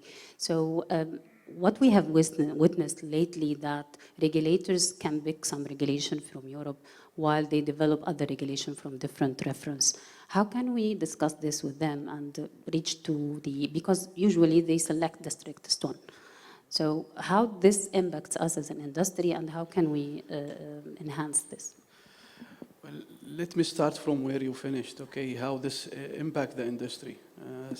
Having the most, okay, I would say stringent or most part of the regulation from Australia, from Europe, and put it in one regulation, indeed this is impacting the overall industry. Again, and I would like to put it in the context, okay? So most of the countries here at UAE, Saudi as well, they are member of the WTO. And as you know, okay, in the WTO, the main reference for regulation is the Codex Alimentarius. This is kind of references, okay, creating a common platform or common ground, okay, for the countries, members in the WTO, that they refer back, okay, to the Codex Alimentarius and use it as a reference for them. I would like just to highlight the point that, okay, we are here in the region, we have more vertical regulation. When we are talking about vertical regulation, which is regulation related to a specific product. So we have for X, Y, Z, and so on. However, if we go, for example, I take Europe, they don't have this kind of vertical regulation. They have the horizontal regulation, which is covering every category or sector in the food, like micro, food safety, additives, and they leave the vertical for the manufacturer to enable more the innovation as well. I think more vertical regulation, more burden for the innovation as well. So if this can be, and I understand that here in the region, and I'm not talking about UAE only, I'm talking about the whole region, and maybe the whole MENA as well, okay? They are talking about vertical regulation, it's easier to control. So I know there is for X product, this is the norms, I can monitor it, then it's in or out. However, if we look at from business enabling, I would recommend that to have it horizontal regulation, and the vertical regulation, it could be for some specific areas. And Wael, we also have seen lately that one company can be impacted with different kind of regulation. So maybe if you can share with us the economic impact in general, when you drive this result and database and you submit it to authority, how this would be successful to guide them to take the decision, either to make it voluntary or mandatory? I think in general also, I think the food and beverage industry are all facing the same situation. So we are all being regulated by different bodies, and so it's not only about the issue of harmonization but coordination. And that's why it was very positive to hear Her Excellency, the Minister yesterday, indicate her willingness to play bigger role in terms of moderation and coordination between the various authorities in the UAE, and we hope this is also replicated in other markets or other countries. I think when you look at it, especially if you are, so for us, for example, we have beverages, we have foods, so it's across a big portfolio of products. And when you look at it as a company from a business, you have challenges on the beverage side, you have challenges on the food side, you have macroeconomic challenges that come on top of it, you have volatility in the market. So at the end of the day, you cannot really start differentiating where is the negative impact coming from. But the whole entire situation becomes complicated, and it's up to the companies then and the industry as a whole to engage proactively with the government to try to basically detangle this current complexity. But I think what we really look forward to is from the government to have also the openness to recognize that some of these issues, we cannot sort them ministry by ministry. So I cannot, for example, go address the tax issue only with the Ministry of Finance, and then any health issue with the Ministry of Health, and then with ESMA, for example, or with different, whether it's slicing under the federal and the local level. And you need basically an army of people just trying to have these different meetings and engagements. And I think it is important to have a one-stop shop from the government side to recognize that a whole of government approach is needed. You cannot regulate the food and beverage industry piecemeal. So if it's a health issue, then all the fiscal policies, all the standards, they all should be towards a certain objective that ultimately falls within a larger strategy, such as the food security, for example, that Her Excellency is working on. Other than that, you will continuously be in this cycle. So it becomes a vicious cycle where you continue to be negatively impacted without having any positive change. But I think, like I said before, today, the hope is that the governments are now seeing the urgency for the need for this on their side. And the industry will, of course, provide any support needed, whether it's economic data, like Abdul Majid said, all of the export figures will definitely drop. All of the investment figures are already suppressed. So all of these things will be under pressure, but working closely with the government, there is no other way around it. So we cannot do this in isolation and think that it will be resolved.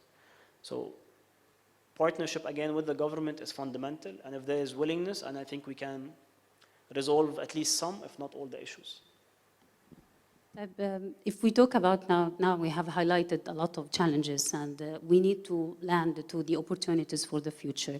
So can you please tell us, how do you see this really collaboration, fragmentation? How do we get out of it, and with a lot of opportunities we can highlight to frame at least a position from food and beverage representing both multinational and local companies? Yeah, this is very important, to be honest. And actually, we can say it's a kind of journey. And we are lucky that in UAE, we started this journey very early with many associations, food and beverage and other associations. And as I said earlier, we have really achieved a key milestones. Now we have the platform. We start the communication. We have the expertise in our association. We start even to have many kinds of meetings, many kinds of conferences, dialogue. So we have the platform, we have the expertise, we have Dubai and our association presence here in UAE. Also, what I realized from today and yesterday roundtable discussions, that we have also a very positive vibes from the authorities. They are aware about now the situation. They are aware about the heat. And I can see a real and sincere willing to listen from us and to support us. So I think now we need to structure more our way of communication. We need to put a specific mechanism or a kind of roadmap.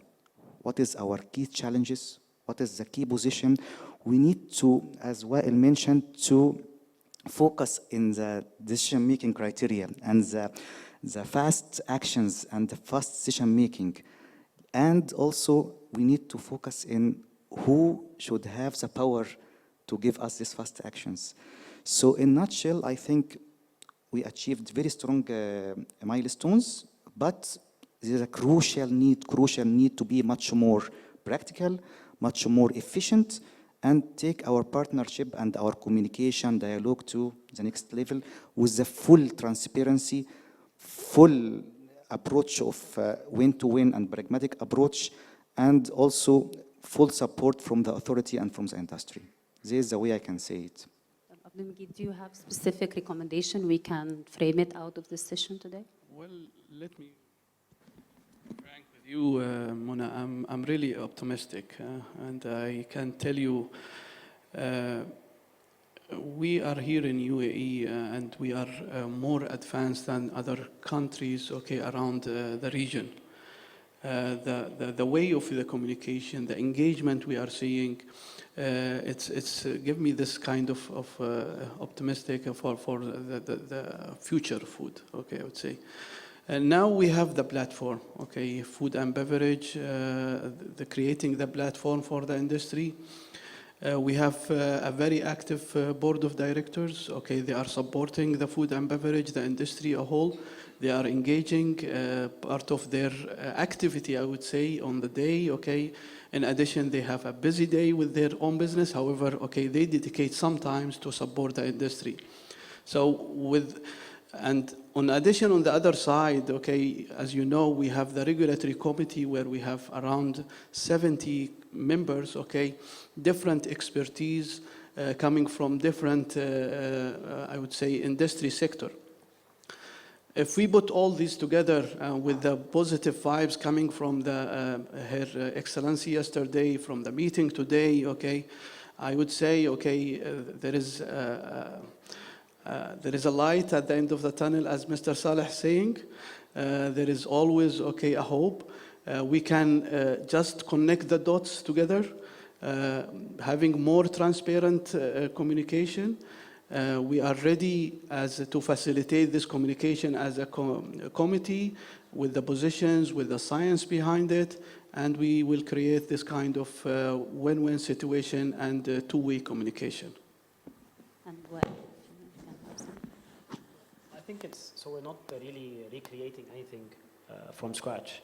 I think the work that is done by the Food and Beverage Manufacturing Group, bringing all the industry together, is definitely the fundamental first step. And I think, like Abdelmajid highlighted, there has been a lot of work with the leadership of the board and the Regulatory Affairs Committee to put this message forward. I think the next step now is on us, since the government is now willing to listen, that we need to prioritize our asks and requests and agree on basically a timeline of engagements with the government on basically how can we see these things addressed and resolved.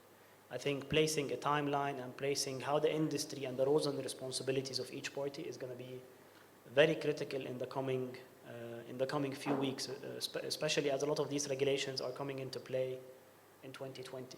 So I think if we from today can set the groundwork basically for 2020, we have a much better start to the year where you can have proper planning, etc.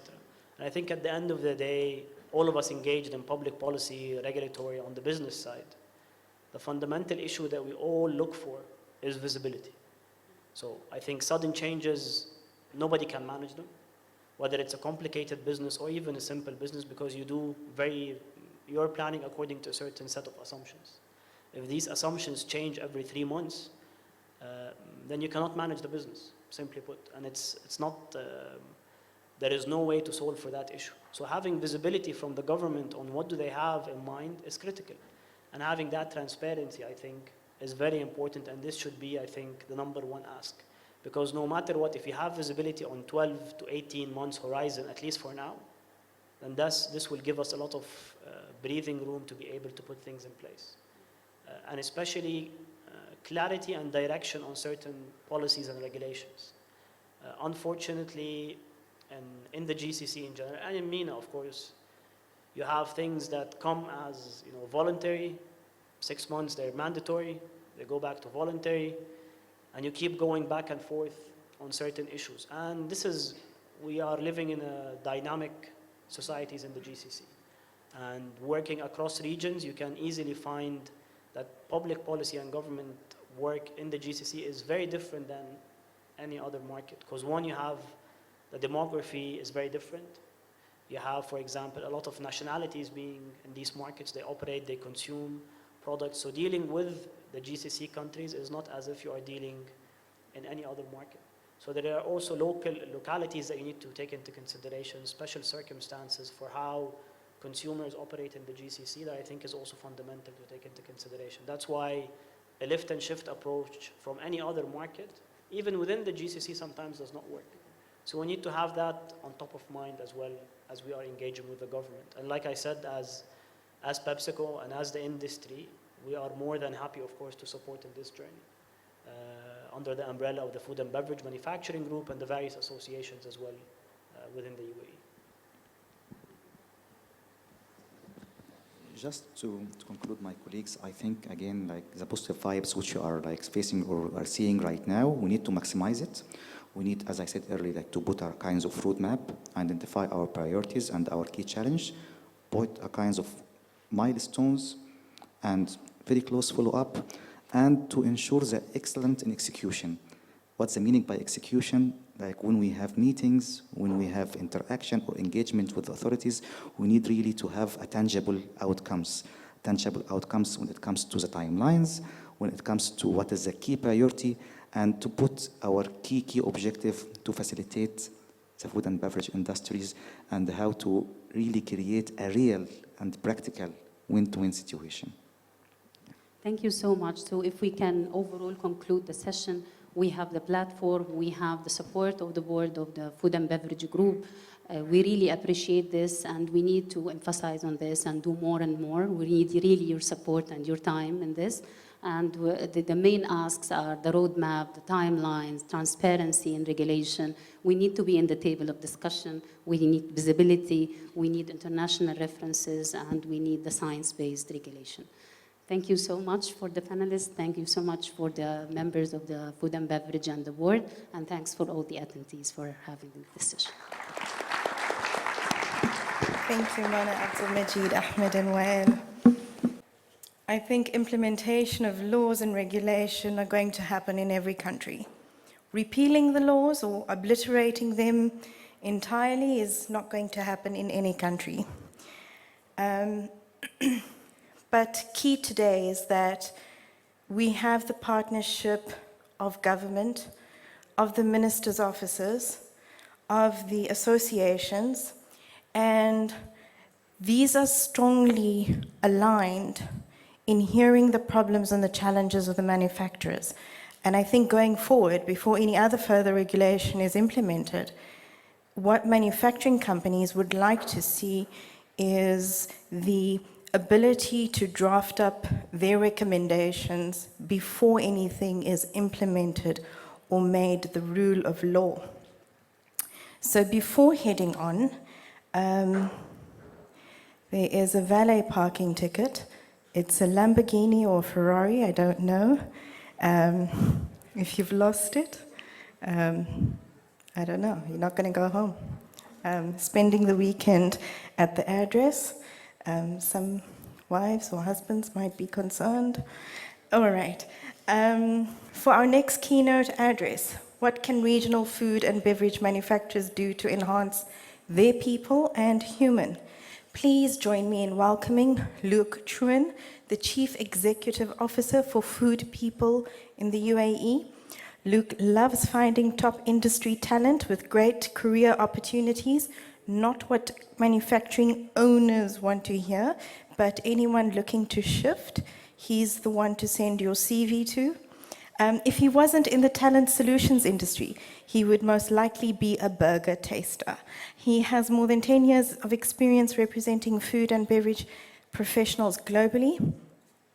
I love that he's a beginner-level Arabic speaker and that he's visited Saudi Arabia 53 times and counting.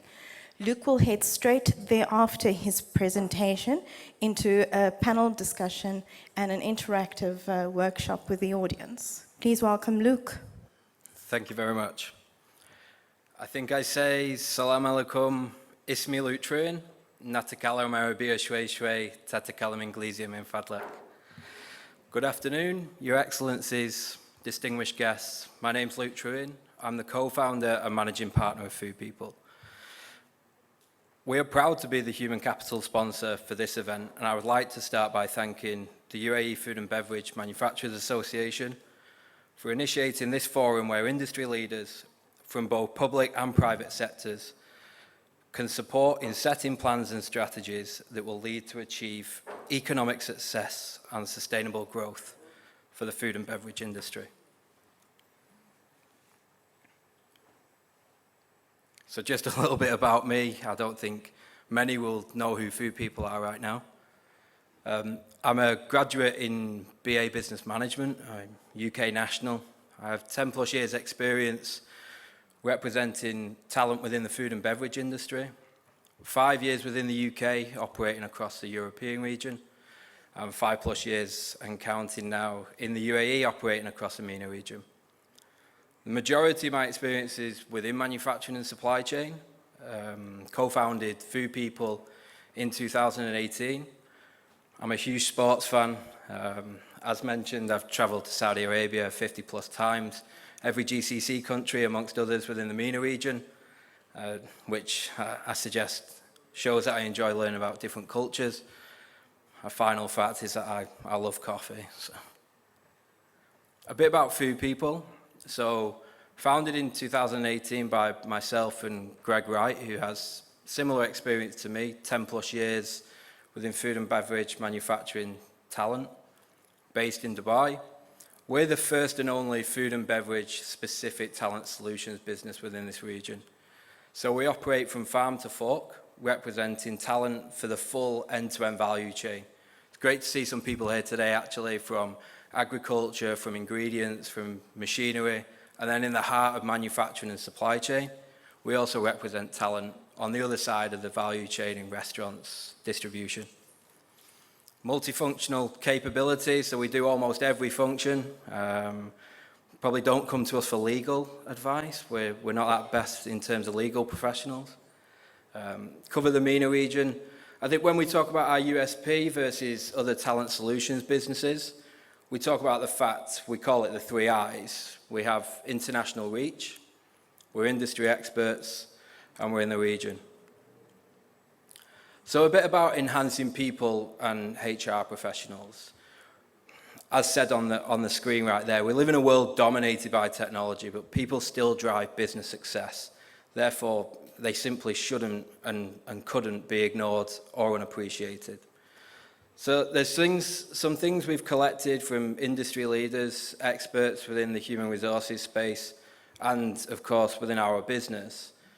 And I pose the questions what F&B manufacturers should consider in relation to people and human resources. So the first place we start really is a question that everybody should ask themselves. Do you have a clearly defined business strategy in place? If not, stop. Anything to do with people, anything to do with human resources, get your business strategy clearly defined. I think that's something that was synonymous in what a lot of industry leaders explained to me. I've also mentioned when considering people and human resources in any business, it's imperative to analyse yourself first. I think, again, we live in a world where everybody's interested in everybody else. Social media most likely drives that, but I think it's something that's been around forever. Again, the advice would always be bring it back to yourself. Think about your own business strategy, your culture. As I say in the next point, what's your DNA? What is your vision? What is your mission? Culture is king. I've asked again, do you have a corporate social responsibility strategy? The next point is something that I'm really passionate about. My business partner, Greg, is really passionate about, and it's something that we're really driving in Food People and is a strategic goal for us as a business, and that's academic engagement. As I mentioned, I come from the UK, and I've seen the food and beverage industry across the European Union. One thing that's really strong is their engagement with academic institutions, and that's something that I'll speak about it a little bit later as well, but Greg and I, Food People, are really driving to help this region in being that bridge between industry and academic institutions to really capture those future leaders. Diversity and inclusion is something that's prevalent within the industry, like any other. Again, what a food and beverage manufacturer is doing in relation to this. The final point that is something that I really believe in myself, and again is something that's echoed across the industry, is HR considered a strategic function within your business? If it is, do they have a seat at the executive table? The argument should be yes.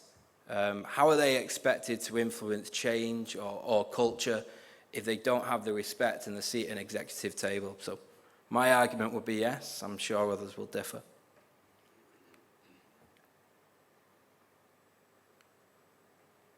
So I just want to go to the audience now. I mean, this is slightly different to other people's presentations, I guess, but I wanted to engage you guys. I wanted to ask you the question before I go into information that we've collated and put together for this presentation.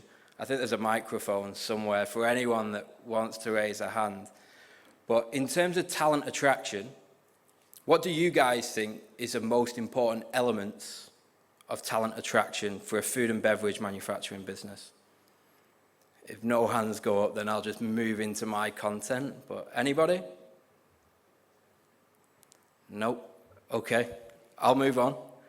So again, I collated this information from industry leaders and from us as sort of industry experts. We face challenges within this region. We operate within a transient market, which is tough in relation to talent and human resources. There's increased cost of living. There's visa restrictions that can cause problems. There's rationalisation across the industry, I think it's fair to say. And the economic climate is a challenge for all. We then looked at competitive landscape. I mean, the UK is a hotbed for talent within the food and beverage industry, but in this region there's a real fight for talent, and it's the same talent. So this is where I started thinking, okay, you know, what do professionals think about when they're looking at businesses to work for? I think in this day and age we can't ignore it. I'm not a huge fan of social media myself, but corporate branding is essential to attracting talent in this day and age. You need to look at your website, LinkedIn, social media. Again, some of the buzzwords in the modern age, millennials and Gen Zs what attracts them to businesses. You need to incorporate this into your strategy, because ultimately these are the individuals that you need within your business to drive success. Another point, creating relevant and comprehensive job descriptions. So when creating a job description, it's very easy to just go online or speak to somebody else about what job description do they have for this position. Don't worry about other people's problems. What problem are you trying to solve? So if you're hiring for a position, what's relevant to you, what's relevant to your business? It comes back to the point before about think about yourself first. And then something that we took from one of our major clients was success factors, core competencies. One of our clients we work with on a monthly basis in terms of talent and talent attraction and development is core competencies and success factors. Again, let's take it back to talent attraction, slightly linked to job descriptions. What people work well within your business? And why do they work well within your business? What are the core competencies that drive success within your business? Think about these. Think about it when you're developing tools that you'll use to go out in terms of talent attraction. Again, I've just led on to it, but tools utilized to source talent. Do you have an internal team? What job portals are you utilizing? Again, we come back to company website. It's a tool to attract talent. Is it up to date? Is it relevant? Is it fit for purpose? Social media, once again, we can't ignore social media. So how strong are you on those platforms? Have you got people dedicated to ensuring that talent is being attracted to your business?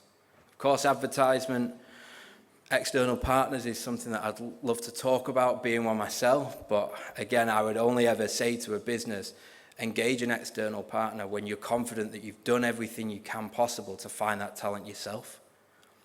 And academic engagement, again, when I talk about tools utilized to source talent, I said that we were sort of really passionate about this, and I'll go on to it time and time again, I guess, but Food People, what we're really trying to do, we really do want to be that vehicle that allows the youth to join the food and beverage industry. I don't just think it's this region, I think it's a global challenge.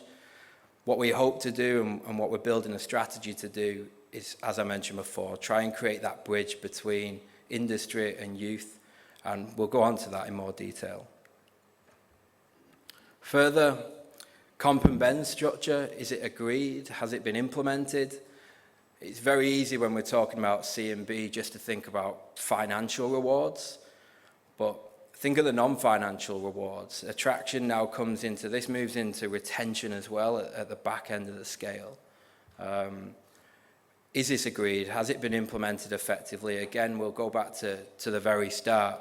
You shouldn't, when you're looking to attract talent, you shouldn't get midway through a process and say, how much should I pay for this individual? What's a market rate for this individual?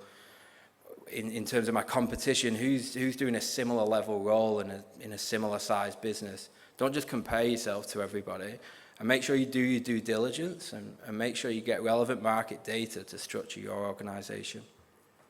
I talked about external partners, but I wanted to make the point in terms of talent attraction of using external partners effectively.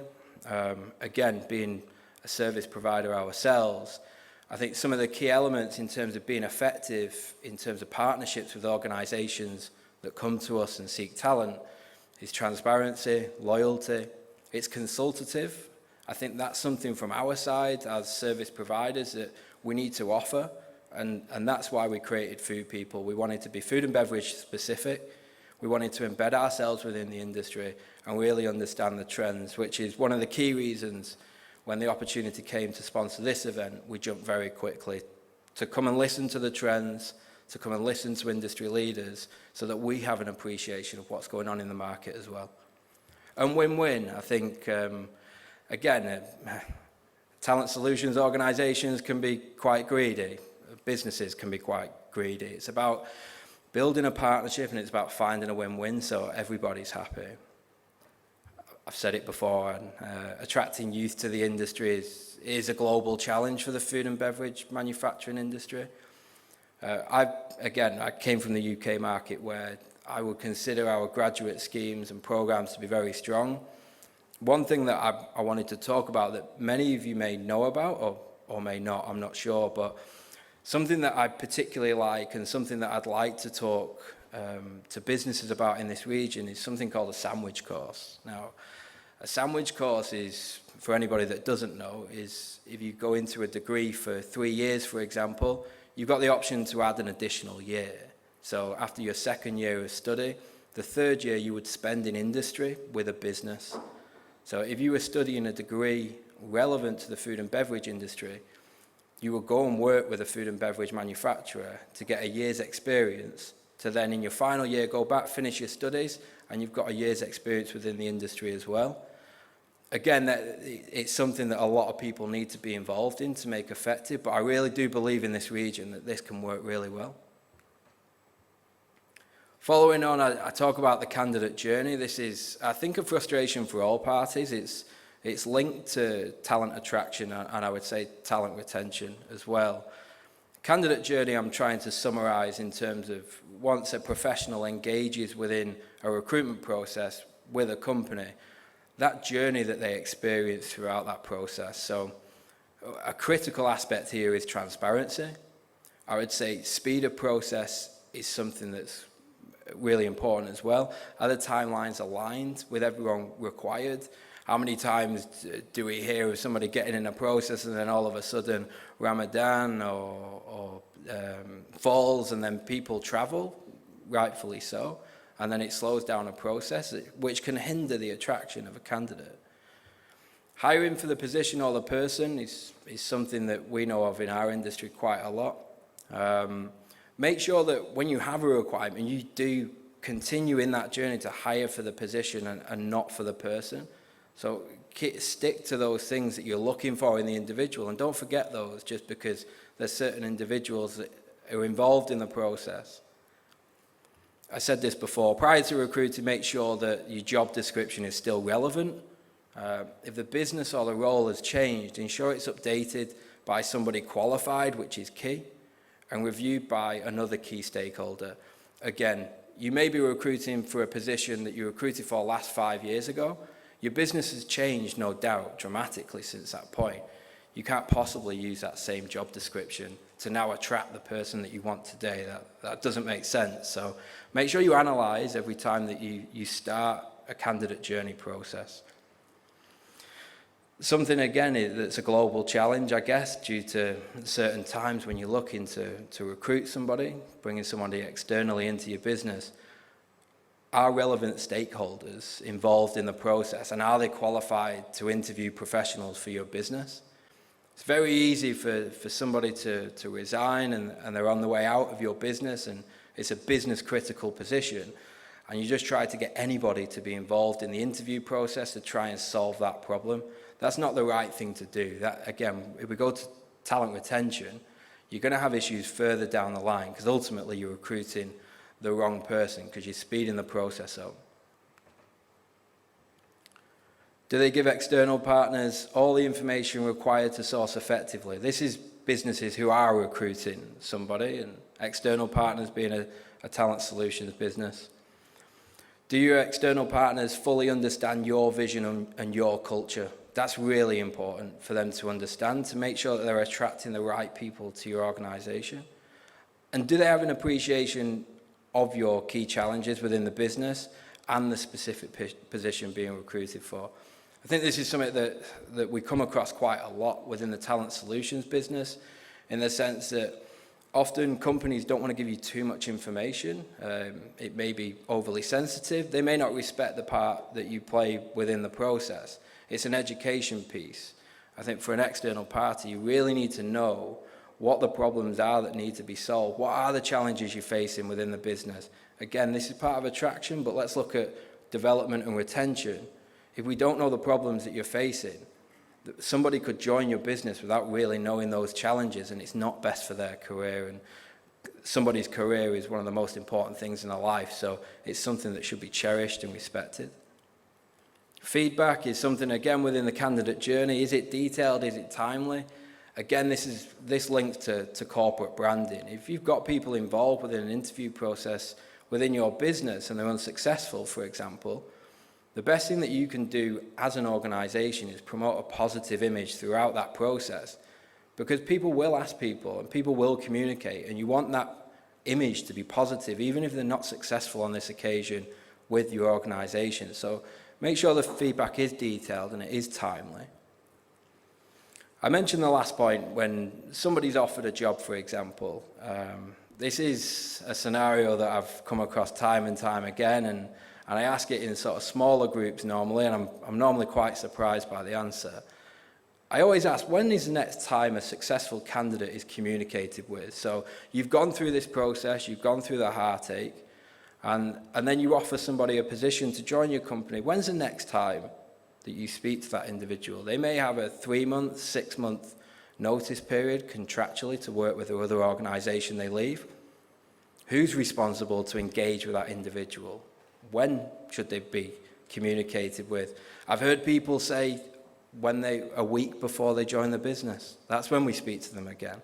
Or they give a junior person who the incumbent may never have spoken to before within your business, and they're supposed to deal with that process. I think it's wrong. I think somebody needs to be empowered, somebody within the process needs to do that, and they need regular communication to make sure they keep updated with the business, they keep motivated and they keep engaged. I asked a question for talent attraction, and I think the microphone might still be around, but if anybody's got anything that they would suggest in relation to talent development, then they're welcome to stand. Thank you. Please.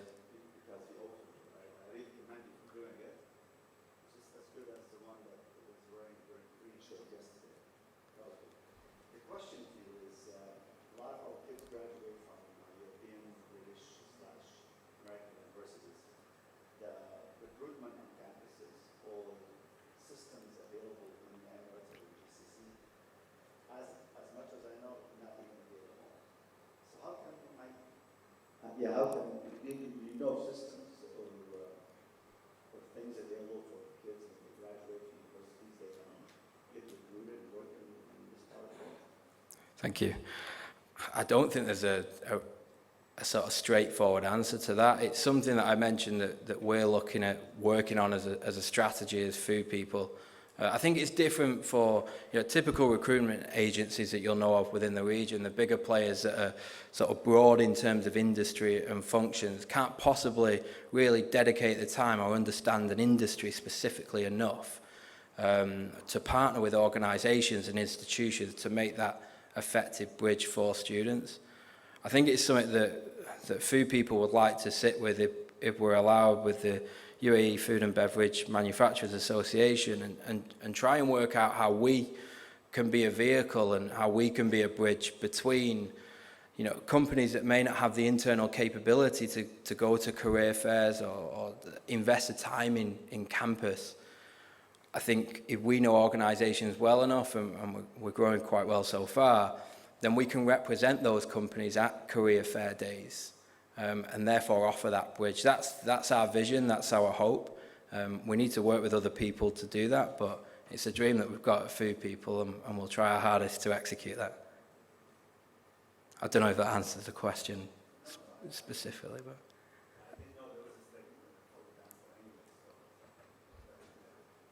Thank you. Yeah. Any questions in terms of talent development before I go on to the part of one here? Thank you. I think one of the problems that we face is the talent retention. So you recruit young graduates from the universities, year 1, year 2, they have no patience, and they just keep moving out. So I would like to hear from you, what are the aspects that can help in this aspect? Thank you. I think in terms of people moving around, it's one of those things that's happened in the world forever. I think, again, I mentioned it at the very start, it's about focusing on your company, on your vision, on your DNA and culture.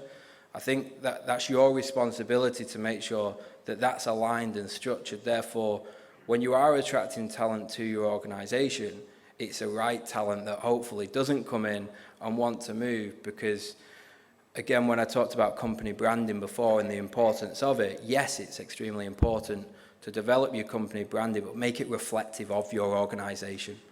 Don't make somebody believe that you're a global multinational business, that you're the industry leader and that you're driving innovation and change within the sector, if that's not actually the case. If that is the case, you're going to attract people to your business and very quickly they'll want to leave. So I would say, in terms of people moving around and making that investment, I think build an environment and build a culture where people will want to work. That would be my short answer. It would be much longer, I'm sure. In terms of talent development, again, this is information that we've collected from industry leaders and with us as a business embedded within the sector. In terms of talent development, critical to conduct regular performance appraisal reviews for all staff members, not just your senior crowd, but everybody. This comes on to every employee within the business should also have a development plan that's consistently reviewed. Again, transparency comes in here. You don't have to promise somebody that they're going to get a pay rise or that they're going to get a promotion every year, but let's be transparent in terms of the development plan so those frustrations do not creep in. Here, include clear and measurable performance metrics. It's important that there are measurables in place to limit that frustration. This will allow companies to build succession plans, promote from within. I think that's an issue that we've got. I mentioned before about being involved in a transient market. People will often say, well, what about if I invest in people and they leave? That's really not the attitude that we need within the industry. We need to be developing individuals. We're all developing the same talent and we need the same talent to move the industry forward. I'm getting a wave to hurry up, but talent development, again, training and development opportunities, make sure they're available and make sure they're cross-functional. A production manager, for example, in a food manufacturing business should be able to learn about demand planning, should be able to learn about R&D, should be able to learn about marketing, so they understand how the business works together in collaboration. Psychometric and personality assessments are tools that you can use to develop talent, certainly not to attract talent, I don't think. Buddy system is something, I'm running out of time, but this is something that I think we could implement in this region much more. I think we pay a lot of money to attract expats to the region with their specialist talents that maybe haven't grown here so far. But if we're bringing these people to the region, let's buddy them up with locals. Let's let the local talent take this information that these expats are bringing to the region to help make sure that it's staying within the region for the future. I won't ask questions. Talent retention, I've mentioned again transparency. During the interview process, I use the example, if they're going to do 1.5 jobs, for example, because you've rationalised as a business slightly, tell them that they're going to do slightly more than what's expected of them. That transparent approach is key. Effective onboarding, again, I highlighted before, make sure that people are communicated with regularly from that offer to start date. And working environment is something that I mentioned just. We talk about flexible working, remote working. I know it's not applicable in all environments. For example, you can't be on a production line, for example, and just walk off when you're like midway through a production run. But build an environment, recruit and develop the right people that promotes knowledge sharing, positively challenging one another. Everybody understands that they have a value and how they fit into the business is key to talent retention. Retention programs, I say, it's often done at exec level. Can they be effective at mid-management level, I would ask? Can you offer enhanced bonuses for longevity within a business based on performance so that people don't move as frequently and there's a higher degree of loyalty, but again, based on performance? Regular update your C&B reviews versus the market. Remuneration packages, as mentioned before, are made up of fixed and variable. They don't have to just be financial benefits. Be creative with the perks and target it towards the people that you're trying to attract. Succession planning is key. Recognition opportunities, I always talk about one at Mars Chocolate Company that I saw not so long ago. Unfortunately, I was involved in the closure of the plant here in Dubai in terms of manufacturing. I walked around the plant when I was being introduced to Mars. Neil Long was the plant director, and I was asking him, they have a phenomenal culture at Mars. And I was trying to ask him, where does that culture come from? How do you develop that? I then saw an associate who was working in the manufacturing plant. And I saw a gold star. I'm really going to have to rush now. I saw a gold star on his uniform. I asked him what the star was, and the sheer passion that came out of him when he told the story about how he got this gold star on his uniform from a Kaizen that he'd implemented from, there was a packaging issue on one of the lines, and he'd developed a system that allowed that to increase efficiency and decrease yield, for example, and he obtained this gold star. I'll have to talk about it another time because I need to move on. But again, it's non-financial, and this guy was really happy about the gold star. Some had 3. So the magic formula, I would say there isn't one. People need to be constantly nurtured. There is no one-size-fits-all approach. People will ultimately determine the success or failure of a business. Therefore, you do need to invest in your people. Everybody's individual. Analyze your organization, look at your culture, look at your DNA, develop a strategy right for your business. Thank you very much.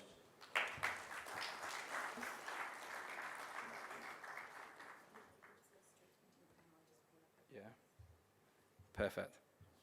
So I'd just like to finalize that. I'd like to finish by emphasizing that the future of food is and will continue to be dependent on human capital. I think with the support of the UAE government and the UAE Food and Beverage Manufacturers Association, as I said, I hope that we can be the bridge between academic institutions and the industry. Shukran, thank you.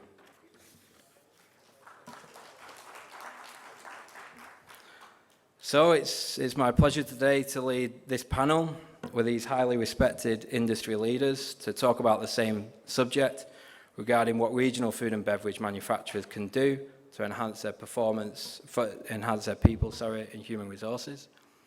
The panel will assess how HR reforms for food and beverage manufacturers can produce better outcomes, which are both economically desirable and practically feasible. The panelists will share insights highlighting relevant changes, how they can be identified, and how they can be addressed. I'd now like to offer the opportunity to our respective panelists to introduce themselves personally. I won't talk anymore, and share their insights relating to human capital in the food and beverage industry. First of all, we have Mubarak Al-Manzouri, Chief Human Capital and Corporate Services Officer at Agthia.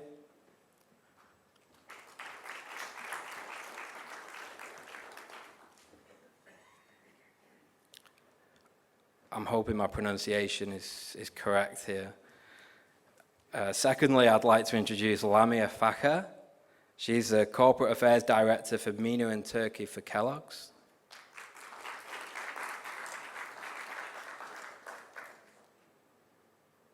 Thirdly, Jacek Pliwa, General Manager for Global Food Industries.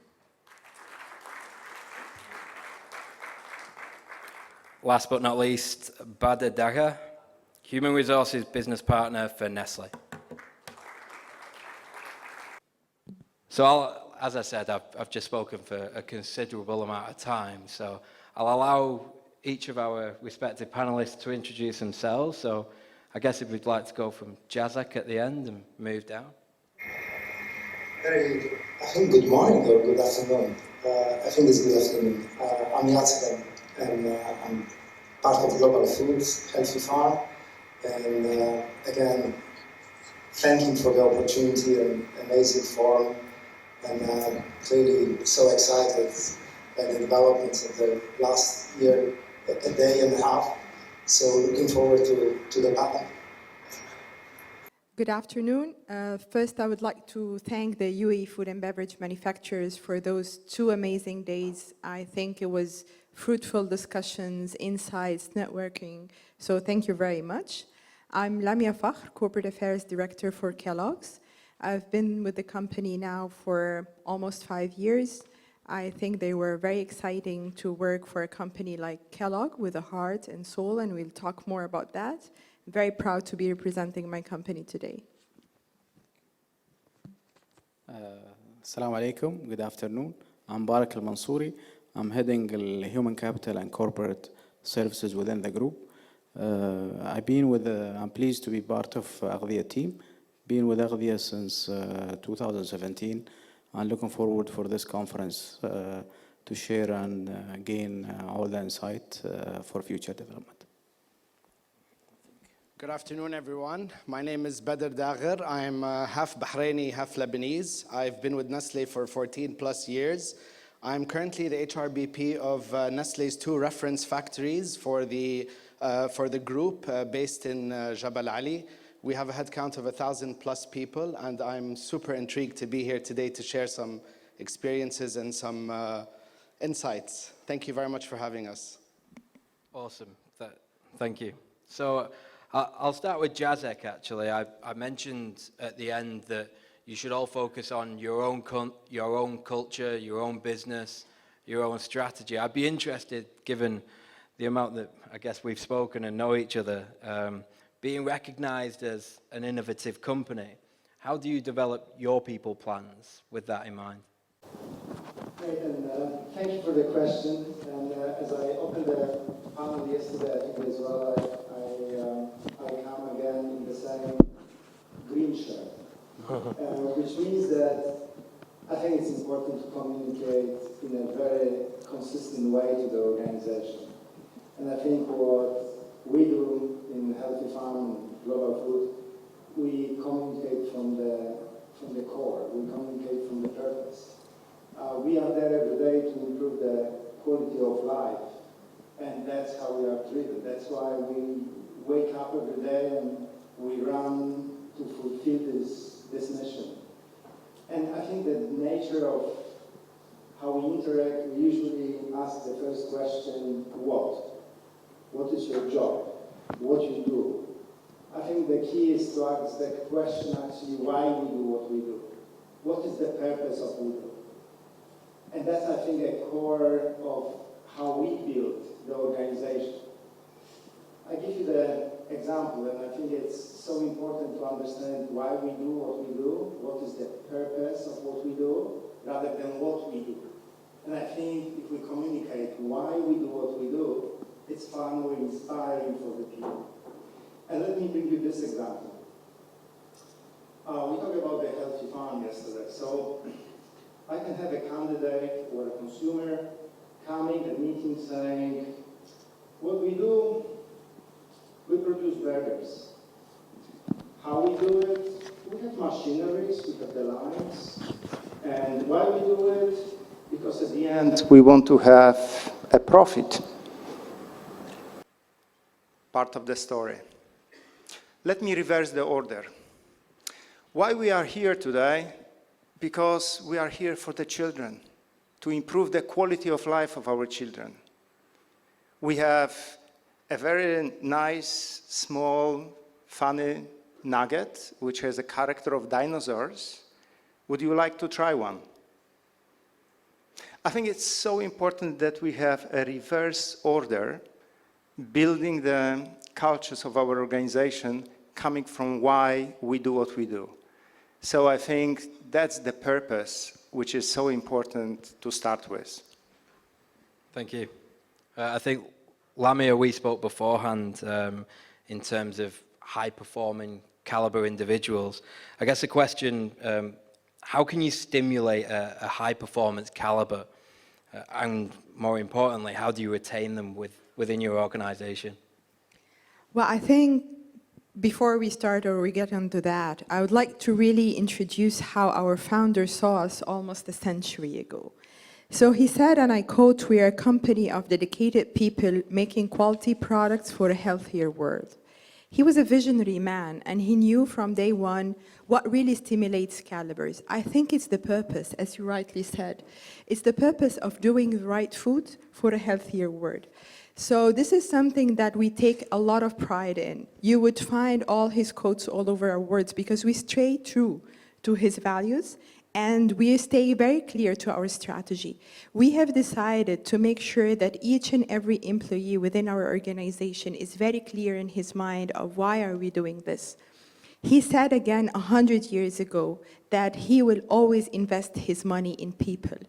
So when you have the right caliber, when you know how to inspire him by the right leaders within the organization, when he has the clear career path of how he's going to grow with us and grow with the company and go places, I think, and also when you have the confidence in your company and you will feel that your brand in your company is really doing good to the community and to the world with a purpose, this is when you retain them and stimulate them always to get better. For example, in Kellogg's, our founder again has founded the Kellogg Foundation more than 100 years ago. Today, it is one of the US biggest philanthropic foundations, and it owns 20% of the Kellogg company. So when you go to your salesperson and you stretch his targets, within him, he knows that 20% of what he's delivering is for doing good. This is how you really stimulate them, I believe.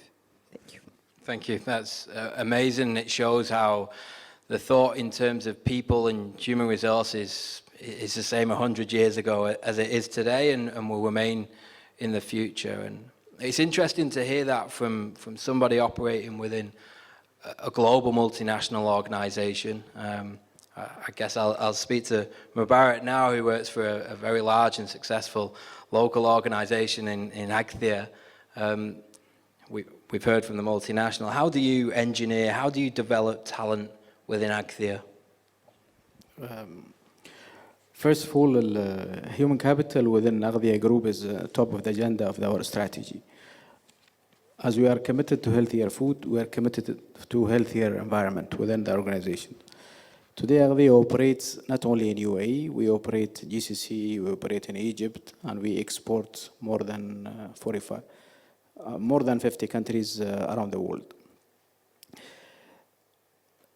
We have three pillars within human capital that always we focus on. Start from a golden gate, which is the attraction, until sustainable retention for future that can impact the whole business for future. And we create business for future. This is always we look at. I've seen Luke presentation today that he focused more on the attractions, but the more that we're proud of within Agthia Group, that always we're looking for a winning culture within the organizations. That we spend a lot of time on attractions. We spend a lot of time to understand. We spend a lot of time to ensure the engagement is there. Because if you see within the region and even globally today, where almost each and every organization that they have 40 to 60% of their population of the new youth, new generations. So always we focus on a leadership that really can help us to retain for future. This is something that always we focus on. Then it moves to the development. Development, we have our own academy that always we have umbrella that works within called Tatweer. Tatweer in English is called development. That has 4 programs, starting from the integration of the leadership until the leadership master class. That because all of these programs that it takes from minimum 1 year when you get to the integration until the advanced one, which is takes you, prepare you for the leadership master class. We just finished now the advanced one. That plays a big role to prepare them for leadership master class. Based on that, it's a cycle. Then we move to the retention. So retention for us is also we focus as a sustainable business at the end of the day. Retention for us is a key for future, and even it's committed for our future growth. Because 2 things that's always there. Yes, compensation, benefits and compensations, we're proud of that based on the market. And then we have we engage people based on these compensations that we worked on the saving plan for them that they can be a partner with us for future, from shares, from saving plans and all this. But the main other part, which is the environment. Always within the environment, we focus on a lot of things. That's communication, one of the pillar for within the retentions. And then when it moves to the second part, which is engagement, we engage people even in the decision making. even when we develop or design or think of that any strategy that works well, and that always we have them as a partner. That really helps us to move to the sustainable leadership and even sustainable business. Thank you. Thank you. Perfect. I think one theme that's obviously I've spoken about quite a bit today, but it's been evident the last 2 days in this event is youth, and youth being the future of the industry. None of us are going to get younger, so the youth really is our future. I think I'd like to ask you, Badr, how do we interact with youth? How do we do that?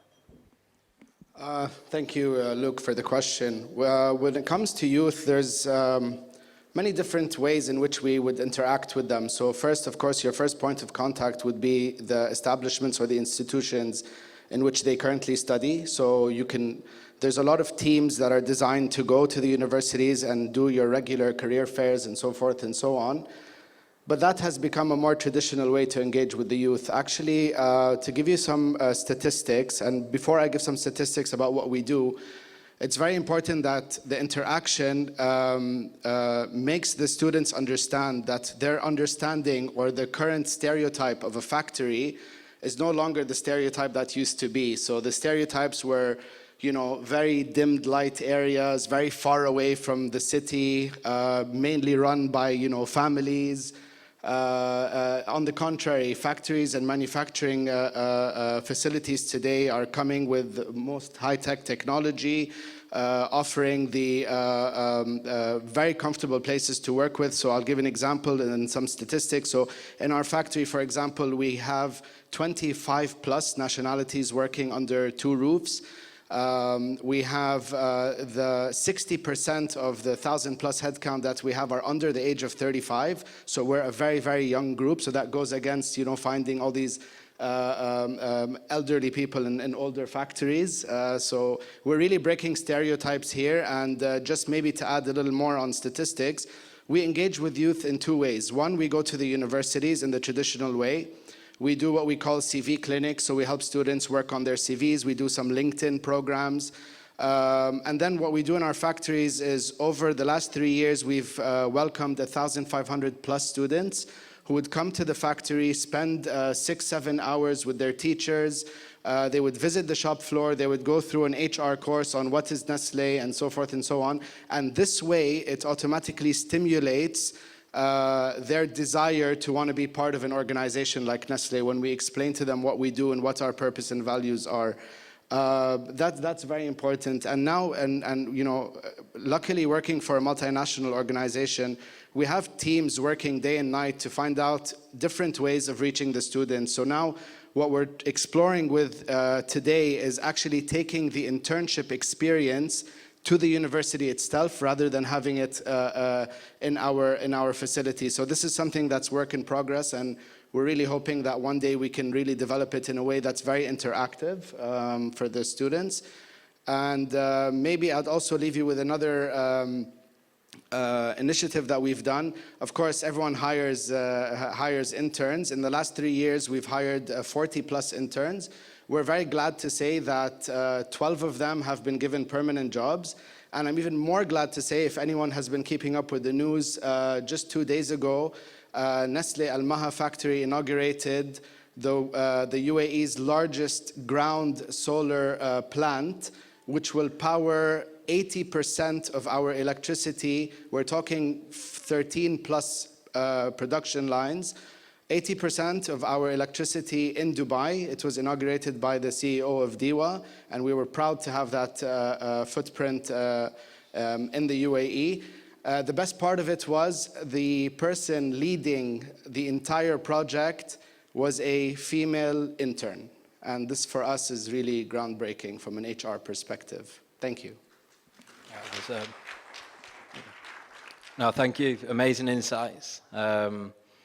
I think, again, going back to Jazet, well, sort of still staying with a similar theme, how do we encourage people to be more entrepreneurial at work? I think we talk about the youth, again, for example, and flexible working environments, and we want to encourage this generation that's highly entrepreneurial.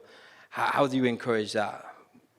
within global food? I think it starts from the first impression of the day. Everyone here in the room, we open the eyes, and then we have a kind of a dilemma. Do we want to go to work, or we don't want to go to work? All right, 50-50, right?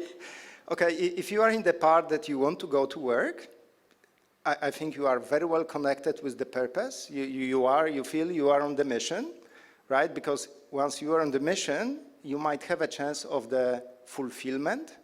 And if you have the chance of fulfillment, the joy comes, satisfaction comes, right? It gives you a state of happiness, and usually happiness builds more trust. So if you happen in that part, in the awakening to the day, you are in the right spot to be more creative and bring more good energy into the environment. So I think that comes again from that link to the purpose. So, but if you happen to the other part, then probably you need to reconsider and to talk to Luke, right? Nevertheless, once you are of the full energy in the coming to the office, we set up a number of the platforms where people can enjoy InnoTalks. So we talk on innovation, small groups. We brought a number of the projects from projects related to innovation, which is Project Spring, to a number of individual projects. So everyone gets involved and has the opportunity to interact. So if you are of that good passion and good energy, you have a chance to contribute. So that's clearly for us the base. And at the end of the day, if you didn't come with the idea, the day is not completed. We want everyone to contribute a day with an idea, right? That's ultimate a test for us of our engagement, our involvement, how much of the passion we have to do the things.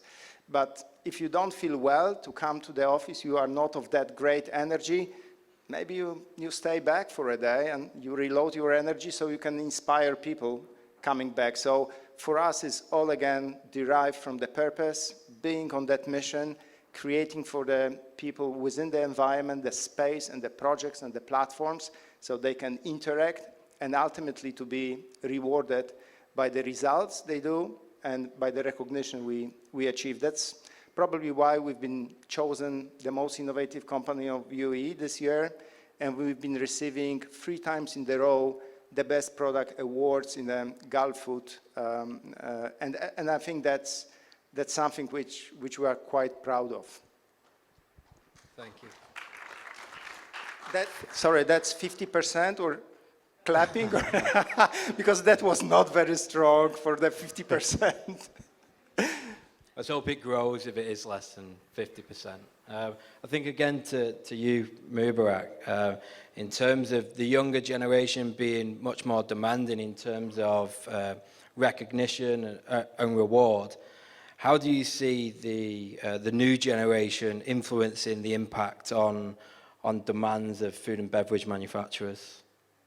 That's me. Is it? So Lamia, please. I'm sorry, can you go again? Yeah, sorry. So in terms of your outlook on human capital within the industry for the future, how does the new generation influence the impact and demands on food and beverage manufacturers? I think the future generations impacts everything. To be honest, I think the impact is beyond, because they are the millennials and even the younger generations now are what they dedicate the future. And I think they are becoming very, very demanding. And they do not really put the effort and the dedication behind anything until they believe, until they think that there is a purpose behind it. So if you do not convince them whether to work and wake up every morning to come to work, or to consume a certain product, or be a loyal, or be an ambassador, you will never make it. So I think it is very important, and the stimulation that comes from the internships is the best part that you can do. But I think what we need to do at this point is to give them more guidance, is not to leave a big gap between what they study and what they face when they start to go to work. Because I have seen a lot of students at school who has no idea how they want to pursue their careers. What do they want to work? There are jobs that they don't even understand, or even they don't know that it exists. So what you talked about from the sandwich course was brilliant. How can you expose them really to the practical world? How can they see the challenges? Us as parents, we do play a role in including our kids. So I always talk to my kids about my challenges at work, try to include them, and they come up with brilliant solutions sometimes. So I think it's really worth it that you have this type of discussions and exposure, and you build those company/brand ambassadors. They go back to their schools and colleagues and they talk to them. They feel the pride in what their parents do. So in the future, they would aspire and they would come to the workplace committed already and energized. So I think they play a key role, yes, in the future. Perfect, thank you. We have time? One more question. I guess I'll put a question to whoever wants to answer it, really. It's something that, again, I think we've spoken about throughout the 2 days. Localization is something that I think everybody should focus on and developing the youth of this region specifically. I guess to all of you, whoever can or would like to answer, how do we attract the UAE youth? How do we attract the UAE future towards the food and beverage manufacturing industry versus technology or IT or Google or Facebook, for example? Well,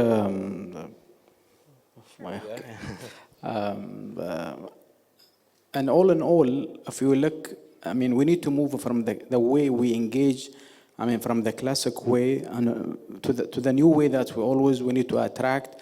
The way that we attract the youth, it has to be, looks different. I'll give you some success stories that we worked with in Aghdia Group. We started the journey from the universities until they join us. But as Lamia mentioned, that's the awareness and all these things that what Lamia mentioned within the universities and all this for the students, it's something that's always part of our agenda. But when it goes to the day one, when they come to the group or the organizations, that's where we really focus on them. So that's need a special model for them in order to integrate them. And then we have a 1-year program for them that's helped us to integrate them to the group. That's this program that talks from a business point of view, and then the business of the group, and it touches also from each functions on all this. And then we open with them the way we open with them, because we open with them from an engagement. We have a lot of focus group within in order to integrate them, because this program has helped us to integrate them. But after all this program, when it comes to 1-year program, the integration within the group, then we talks about, the line managers, the way they be managed in order to integrate them. Because we face a challenge from a retention point of view, but we focus on the way we manage them from a leadership point of view in order to integrate them. It's a journey. It will take time. But I think there is a lot of demand in order to attract youth. But the thing that I want to close with, we need to be agile and the way we engage our youth. Thank you. I think we've run out of time. I think maybe few people might have to do a separate opportunity where we can talk about talent, attraction, development, retention. I just want to thank everybody on the panel for their insights today. Thank you for everybody that's created this amazing opportunity for people to come together and share insights. Yeah, shukran. Thank you. I think what we forgot to mention in that talk is that attracting youth to any industry is a problem of this generation. I know a number of children who would rather be a YouTuber or social media blogger or sensation, and there's very little out there that makes them want to stay focused. So we're going straight through into our next keynote speak from Sahil Majid. Sahil is the auditor and trainer for food safety, SGS UAE. He's going to brief us on an overview of the food fraud vulnerability assessment. Sahel has worked with his halal management systems, including Global Food Safety Initiative. He's currently working with SGS Gulf Limited in the Agriculture, Food and Life Department for the past 8 years. He has conducted more than 400 food safety certification audits, covering a wide span of food sectors from farm to fork. His knowledge and experience in the risk assessment, emerging trends in the threats, vulnerabilities, and hazards in food business has shaped him to be an expert trainer in the field of food defense and food fraud. Please welcome Sahel. Good afternoon. First of all, thank you so much for the introduction. It's great. And thank you for the opportunity for being here for the food fraud session. I know that it's a new topic and people are just getting used to this topic in recent food safety conferences and all the other food safety events as such. The reason behind is GFSI has recently made it a requirement as such for bringing in food safety plus food fraud plus food defense as a requirement for any of their approved certification schemes. Here, I'm going to talk about two things. One is the food fraud and its impact on the food industries and also the public. The second part, I'll be talking about the food fraud vulnerability assessment. That means how to evaluate the risks and how to mitigate the risks related to food fraud within the industry that you have now.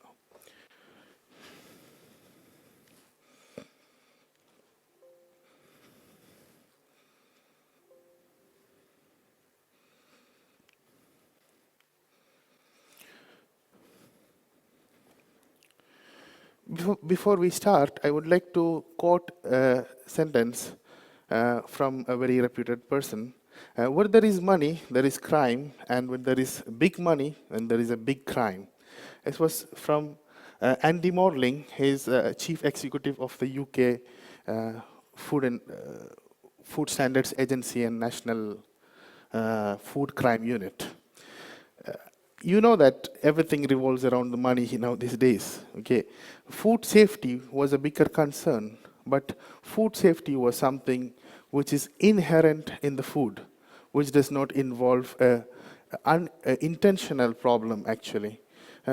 In food fraud, when there is intention, and the intention is to mainly gain money and to make extra profit, there is a bigger problem here. $40 billion per year is the cost of food fraud. They are lost by the industries on various recalls, on various incidents, paying fines, and regulatory related requirements. It's not only about the $40 billion as such. Here we are talking about food as a threat to life. When you have food fraud, there is something mixed in the food. It does not make it good. Sometimes it is for the economic gain, but even what happens is that ultimately people's life are being affected and people are being killed or have been hospitalized or have a serious health effect with related to food fraud. I'm going to talk about very few topics related to food fraud. Food fraud is really a vast subject. It is not something which I can completely explain in 1 hour, but what I'm trying to do is to give a glimpse and to give an extract on how the food fraud is affecting the market and how we are having the mitigation plans and how to analyze the risk and how to mitigate the risks. So I'll be introducing food fraud first, then the reported cases of food fraud, how does food fraud differ from food safety, food fraud prevention, GFSI requirements and classification of food fraud, how to capture information related to food fraud happening around the globe, food fraud vulnerability assessment, that is the FFVA and VACCP.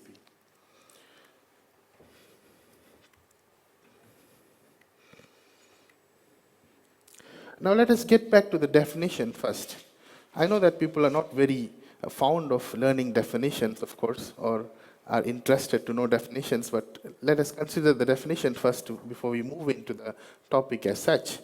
Food fraud is simply defined as intentional deception using food for economic gain. It is something intentional. This is what we have to understand. This is what it makes different from the food safety part. Food safety, whether it is accidental or it can happen within the inherent problems of the food, like the physical or chemical or microbiological problems that they have. But in food fraud, it is just intentional, and the intention is to gain money or gain profit. Now, GFSI, Global Food Safety Initiative, they have come up with a proper definition of it, which is agreed by almost all the technical committees and also the regulatory bodies. Food fraud is a collective term encompassing the deliberate and intentional substitution, addition, tampering, or misrepresentation of food, food ingredients, or food packaging, labeling, product information, or false or misleading statements made about a product for economic gain that could impact consumer health. Now here we have to see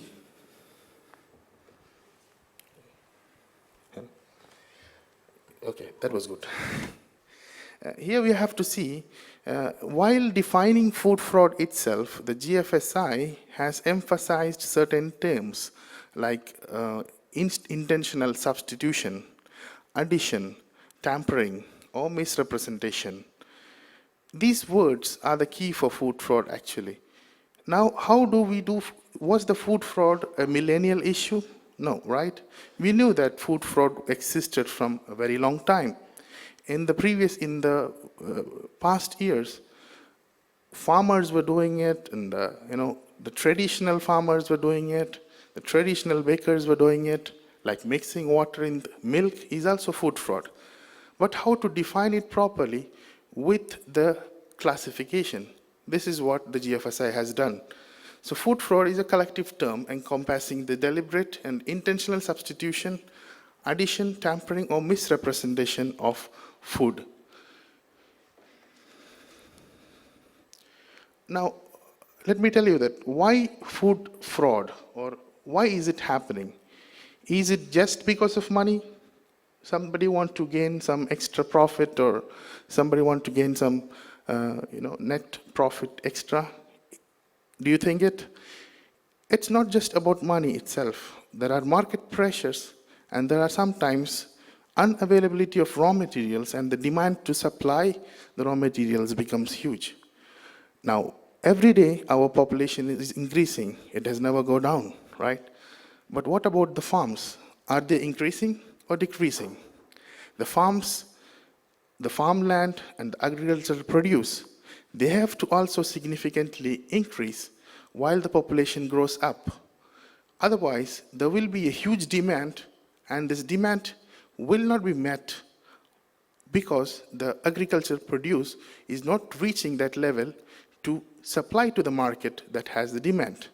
So this will create an opportunity to make a dilution or an inclusion of food products, which can further result in food fraud related things.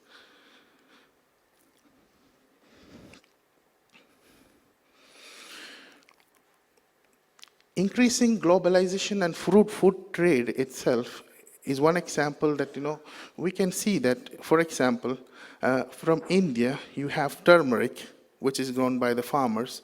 When you buy them directly from India, and when you buy them directly from the farmers, the price, and when you directly buy it from a shop or a second trader or a third trader, it differs, right? It has to increase. But I have seen sometimes that things are not, produced in the country of origin that it is being written. Like it is from India, or if it's from Australia, and it is just faked that the country of origin is misrepresented in the food label. This creates sometimes a great advantage for the seller to make the extra profit that they demand. I'll take you through some of the reported cases of food fraud. Okay. You all might be knowing about the 2008 milk scandal in China. This is a very famous food fraud, like, a very public food fraud, wherein a lot of public attention has gone in. Now, the reason behind this public attention is 3,000 victims were there for this. Sorry, 30,000 victims were there for this.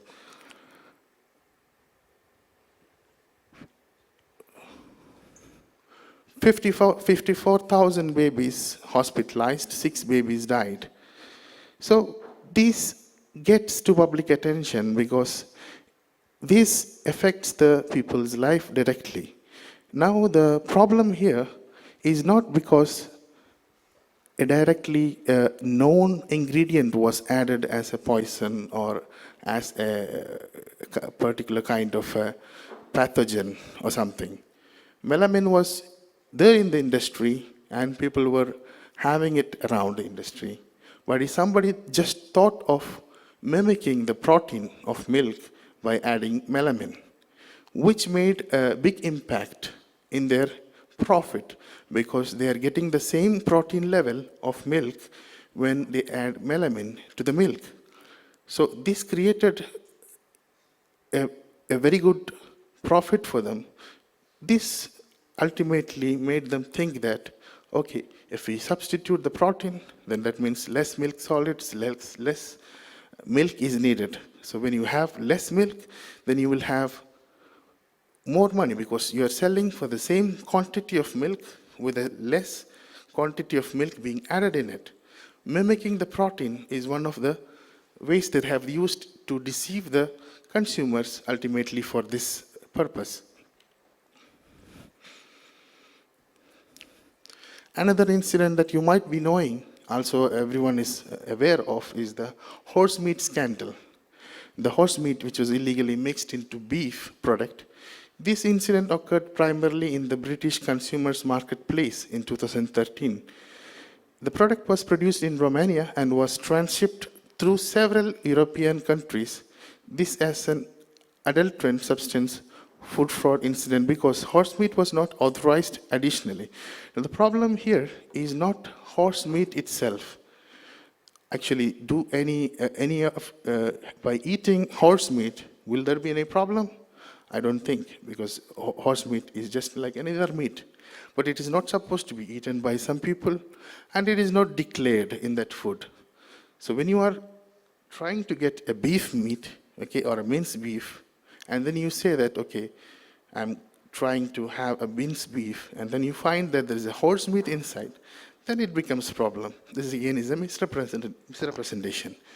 But this incident, fortunately, provided a very good breakthrough for the testing of food fraud in the near future. This gave birth to the DNA testing trend in the food industry in 2013. Now, a great deal of DNA testing is done for authenticating the food to determine that whether the food that is being written on the label is correctly written and if the DNA matches the food that they have.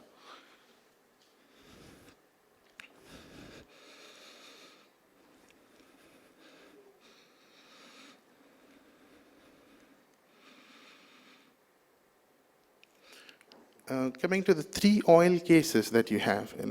In Spain, 1981, people died after olive oil that was actually a non-food grade, industrial grade rapeseed oil intended as an industrial lubricant was sold. There were 20,000 people sick and it killed around 1,200. So here, the thing is that they used a non-food grade oil. Okay, the usage was to actually increase the quality of the oil or substitute the quality of the oil that is to be there. So when tested as such, you might not get a result for the quality of oil. But when you have this in the food and the food is being consumed, it generally affects the public That's why the 2,000 people sick and 1,200 killed because of it. In 1998, adulteration of cooking oils in India made with oil from the Mexican poppy, Argemon mexicana, made more than 2,500 people sick and killed about 65 people. Now, when you speak about road incidents or accidents everywhere, it kills people. It gets never. Sometimes it comes in the newspapers. Sometimes it comes in the videos. But do you think when it is food and somebody has consumed food and had a problem, it is a widespread news? Even if it's in America, it gets reported here, right? So that's the impact that the food makes to our life. Here, 2,500 people were sick and 65 were killed. And this is just because somebody has tried to, instill some unwanted or, kind of fraudulent activity towards that food. Now, Chesapeake blue crab, it's a very famous crab from America, Virginia. And seafood suppliers, sometimes the seafood is the most substituted or food fraud vulnerable product actually. What happens with the seafood is that common public is unaware of the selection criteria or how to differentiate between the seafoods, and generally ends up in buying a fish which is expensive, and he might be getting something which is cheaper. Like, who knows about Chesapeake blue crab? When you look at it, you can't imagine or you can understand how it looks or how it is supposed to look. Now, some people are very intelligent and some people are very trained in this kind of selecting the fish, okay? Well, I am not. Sometimes what happens is that when you go to the restaurant and you order a fish fry or a kind of fillet, maybe hamur fillet, okay, for example. It might not be a hamur fillet. It might be a Nile perch, or it might be some other species of fish. And this is happening. And sometimes when I'm thinking about fish, you can have shrimps and different classification of shrimps, and you'll have various variety of shrimps in it, right? But when you see your common, in the layman's view, they're all shrimps. You can't differentiate between them unless you are an expert. So this is also a very good area where the food fraudsters are working on to populate money. Now, in this case, actually, 398,000 pounds of Chesapeake blue crabs mixed with cut rate crabs from as far as Indonesia or Brazil was mixed. Actually, these kind of crabs are very expensive. And you see 398,000 pounds. So that means a good deal of money, isn't it? So a very, very high amount of money was made because of this kind of fraud. You might be knowing about Manuka honey, which is mainly obtained from New Zealand. It's a very expensive brand of honey. But when you see the consumption of Manuka honey around the world, and when you see the production of Manuka honey, it doesn't match sometimes. So what is in between? Who trades them? How can you understand Manuka honey? There are DNA fingerprinting methodology and all these things, but is it feasible for all the industries to adopt it? And how do they make it feasible? These are the things that in future we have to think about as a group of organizations like this. Because when it comes to honey, fish, or anything which is species specific, it is very, very important to understand that where it originated from and how much fraudulent activities has taken place. When it goes from hand to hand, there are chances that this can be diluted or this can be interpreted in a different way and mixed with some other adulterants, which is possibly a cheaper version of this honey. And by an expert, okay, you can taste and understand. If you're not an expert, you can never understand how it tastes or what is the bricks or how much thickness or the viscosity it should be there. And you don't test it in the supermarket, do you? You don't. Beef burgers and meatballs containing pork and horse meat. This has been a concern actually, and sometimes we do believe that, okay, whatever the meat which is full sold, like chicken in full, we can see that it is halal.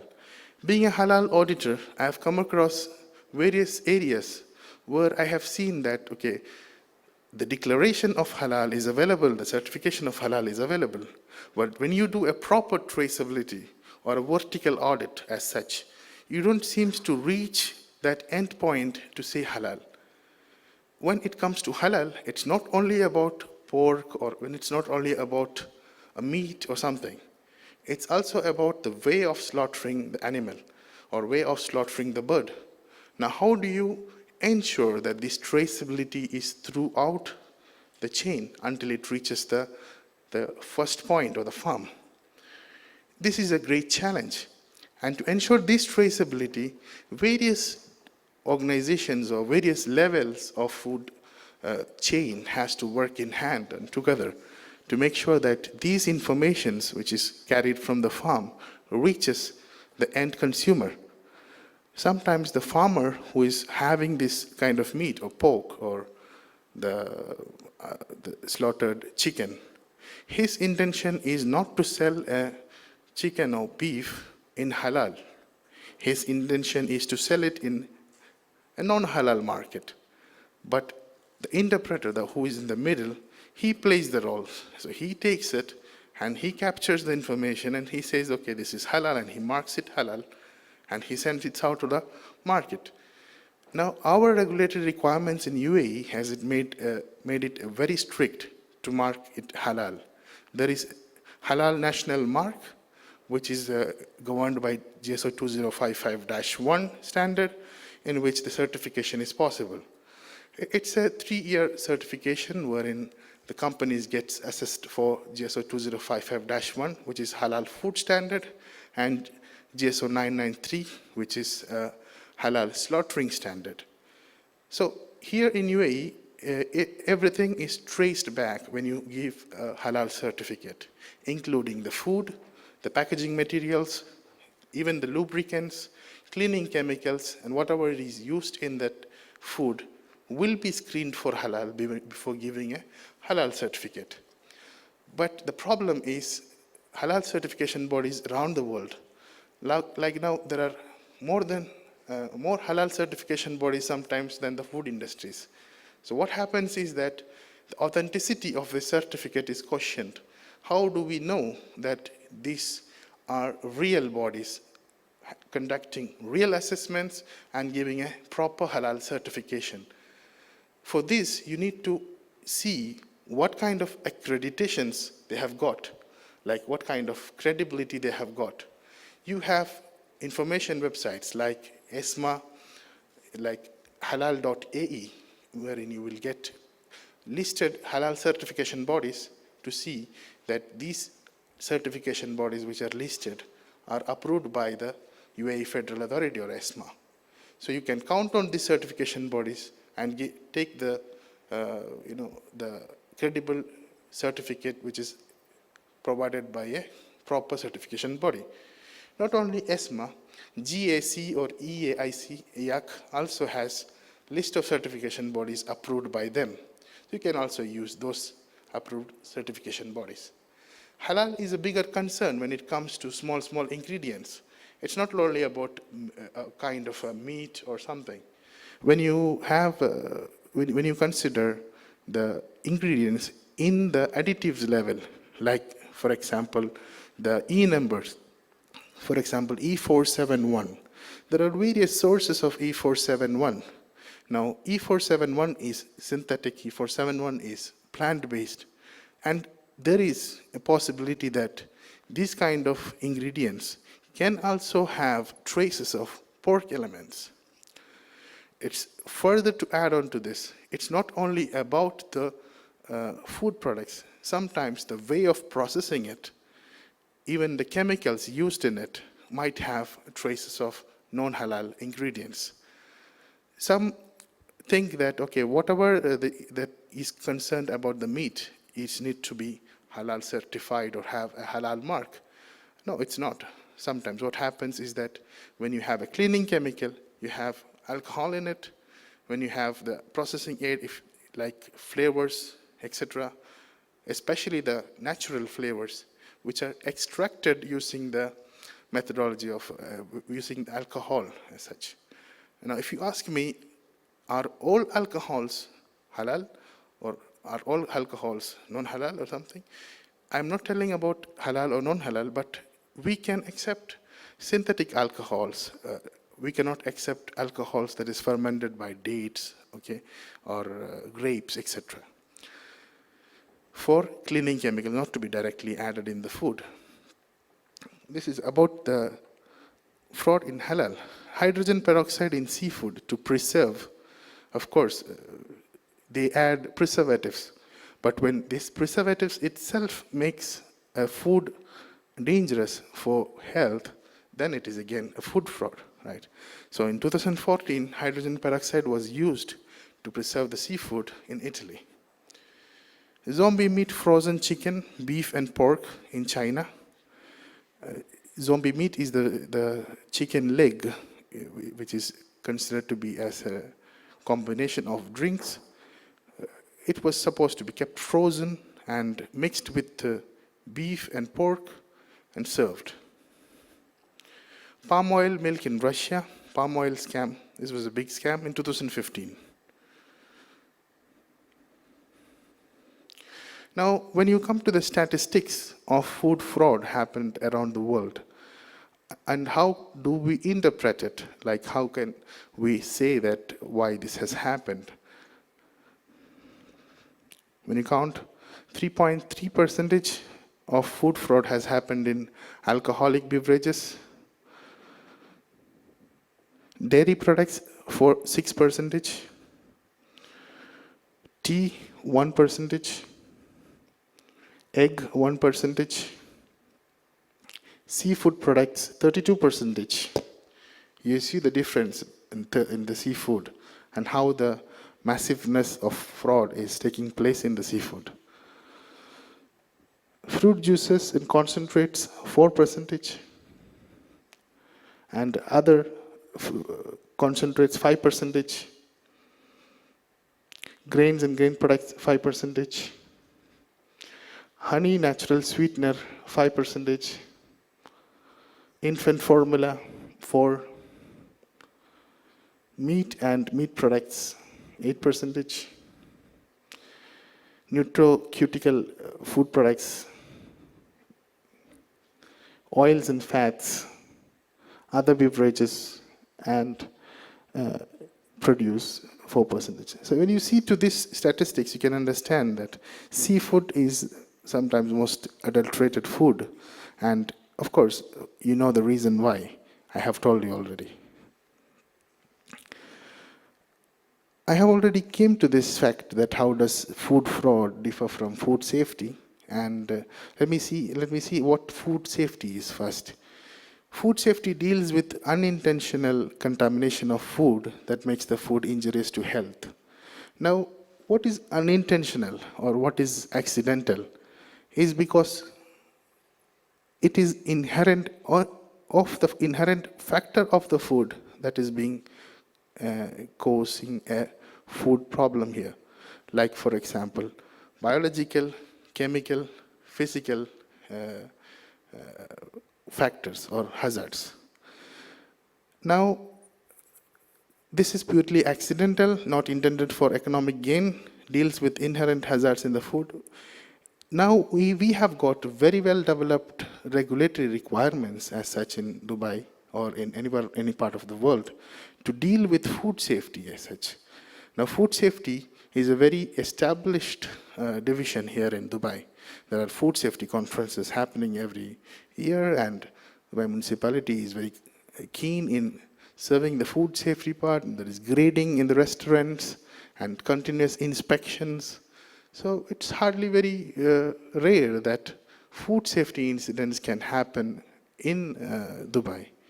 Now, with the latest innovation in Food Watch, okay, a software developed by Dubai municipality, they are also even tracing what happens in each of these industries with related to food safety on a daily basis, which gives them a full confidence that the food safety control measures are effective and are live and up and happening.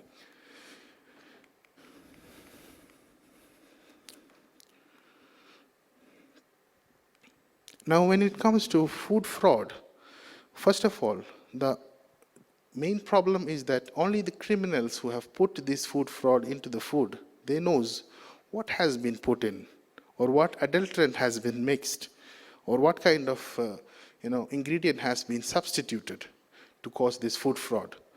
Adulterants are mostly unconventional and can't be anticipated early. Now, anything can be done. I can add brick powders to chili powders.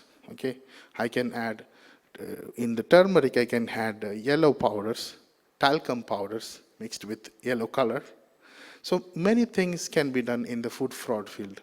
But the thing is that it can't be anticipated, and you don't have a clear guide on what all possibilities are there in the food fraud, and how much is the extent of fraud possible with these possibilities. Because every day we continuously hear new kind of food frauds happening, and new kind of ingredients being used, being mixed up with, or any new opportunity that is being created for food fraud. So it's not a conventional one like food safety that we have, like this many bacteria, okay, this many chemicals, or this many physical hazards are possible. Here is a very big challenge, because it depends also on the intention and also on the mental ability of the fraudster or the criminal to act on these things. The criminal's fraudulent ingredients and modifications specifically engineered to evade the purchase and quality assurance and quality control systems. Only the criminal knows which adulterant substance has been added and which ingredients has been manipulated and how it is being manipulated.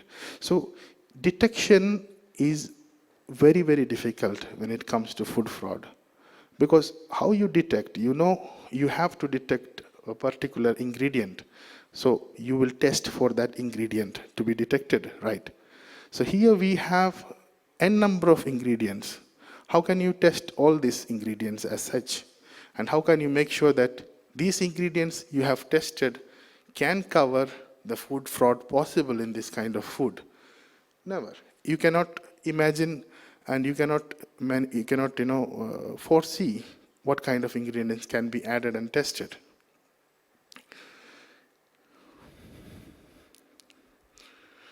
Now, when I said earlier, food safety and food fraud are different. I said that everything has an encircling in it and has a close relation with it. Okay, so it affects food safety plus the brand reputation plus the financial condition of the organization when it is prone to the food fraud. So food fraud, food defense, and food safety and food quality, they're all interconnected. The main difference is that one is economically motivation, and which is gain, and the food defense, which is ideologically motivated. Here we have to see the difference. What is economically motivated and what is ideologically motivated? Now, economically motivated are just for the sake of getting some extra money and for getting a profit. The ideologically motivated harm or food defense is to harm a person or an industry or to damage its reputation. For example, sabotage is ideologically motivated, right? For example, when your competitors attack on your brand image, definitely, intentionally, that's ideologically motivated to bring down your company. Maybe there is a chance that terrorists or food, activists group, they can also use food as a medium to attack the public. What happens when a bomb is blasted? Several people die, right? Initially, if you have the food being poisoned or the water being used in poisoned, the same thing happens. So their motive is achieved. So they can use these techniques also. In the food fraud, it is definitely intentional, but in the food safety, it is unintentional. Okay, so we can clearly differentiate between the two, saying that one is intentional and one is unintentional. Food fraud prevention, GFSI requirements and classification of food fraud.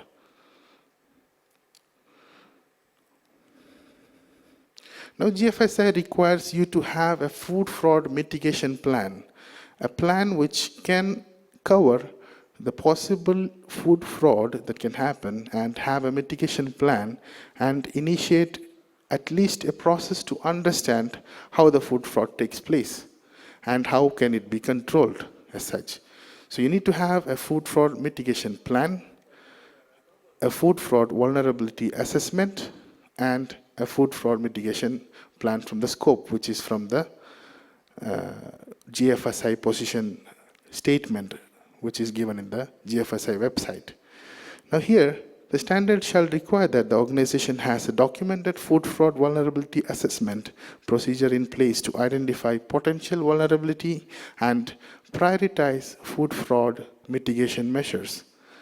And what is food fraud mitigation measures, which I will tell you later on how to establish mitigation measures for the food fraud itself. For the food fraud mitigation plan, the standard shall require that the organization has a documented plan in place that specifies measures the organization has implemented to mitigate the public health risk from identified food fraud vulnerabilities. Now here, the standard wants you to have a plan as such. It does not say that you should try to bring down all the food fraud possibilities. It says to have an understanding platform, okay, to analyze the risk on how much is the possibility in your raw materials to have a chance of having a food fraud. Sometimes you might end up saying that, okay, I'm not having any chance in a raw material. But when you break down raw materials, you might have raw materials and in them several ingredients in them. And these ingredients could have a chance of food fraud. And this is where you need to conduct a proper study and invest in the study to ensure that you have at least ensured that you have a chance or you don't have a chance of food fraud at all. At least to ensure that you know that these ingredients are there in the food and these ingredients can really cause a problem to the food if it is being fraudulated. The requirements refers to the organization while the traditional HACCP type of food safety approach is applied at manufacturing levels. This operates within the overall organization. The food fraud vulnerabilities are company-wide and thus the food fraud scope is company-wide. Now, when you speak about food safety, the thing is that you have process and you have steps in the process, like starting from receiving, then processing, then packing, then distribution. And you don't speak about company-wide issues here. You speak about those things which is involved in the factory, mainly. When you speak about food fraud as such, it starts from the purchase of raw materials. It's nevertheless remaining in the factory.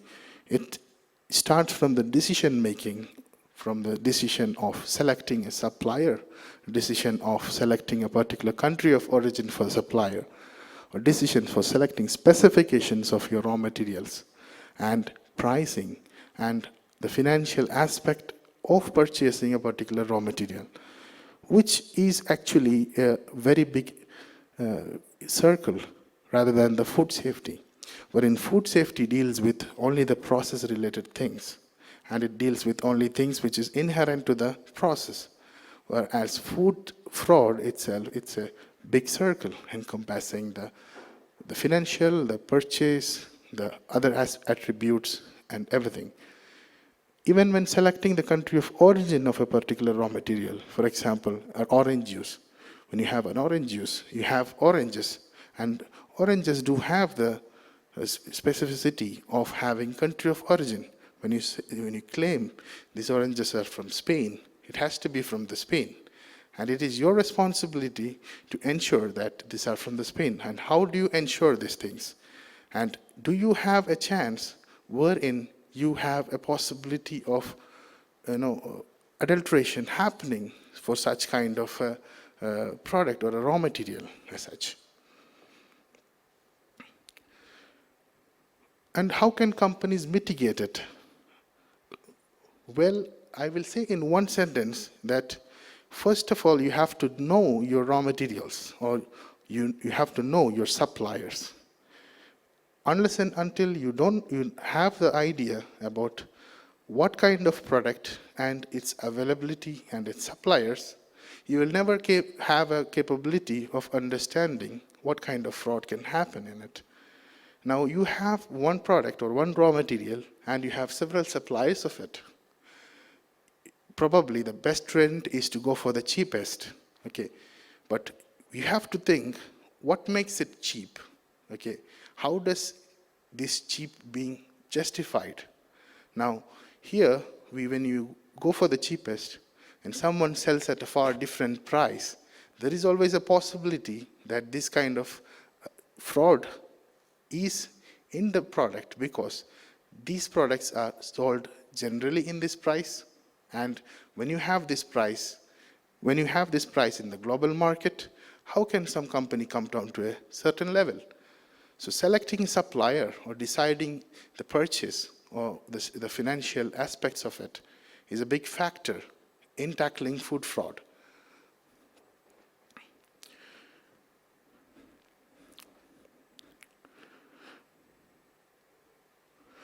Other aspects of preventing food fraud is testing. I will never recommend testing as the only source of detecting the food fraud, because testing does not ensure the complete aspect of it, but it's a method to detect anyway. Now, when you're testing, you're not testing the entire lot of it. You're testing a very small sample, wherein there is a possibility of or there is a possibility of missampling it, okay, to make it positive or negative one.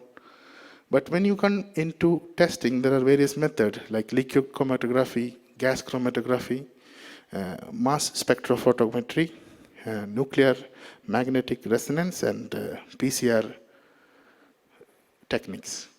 These are the techniques available to detect food fraud in the raw materials. And when you have these techniques, doesn't mean that your entire food lot is safe.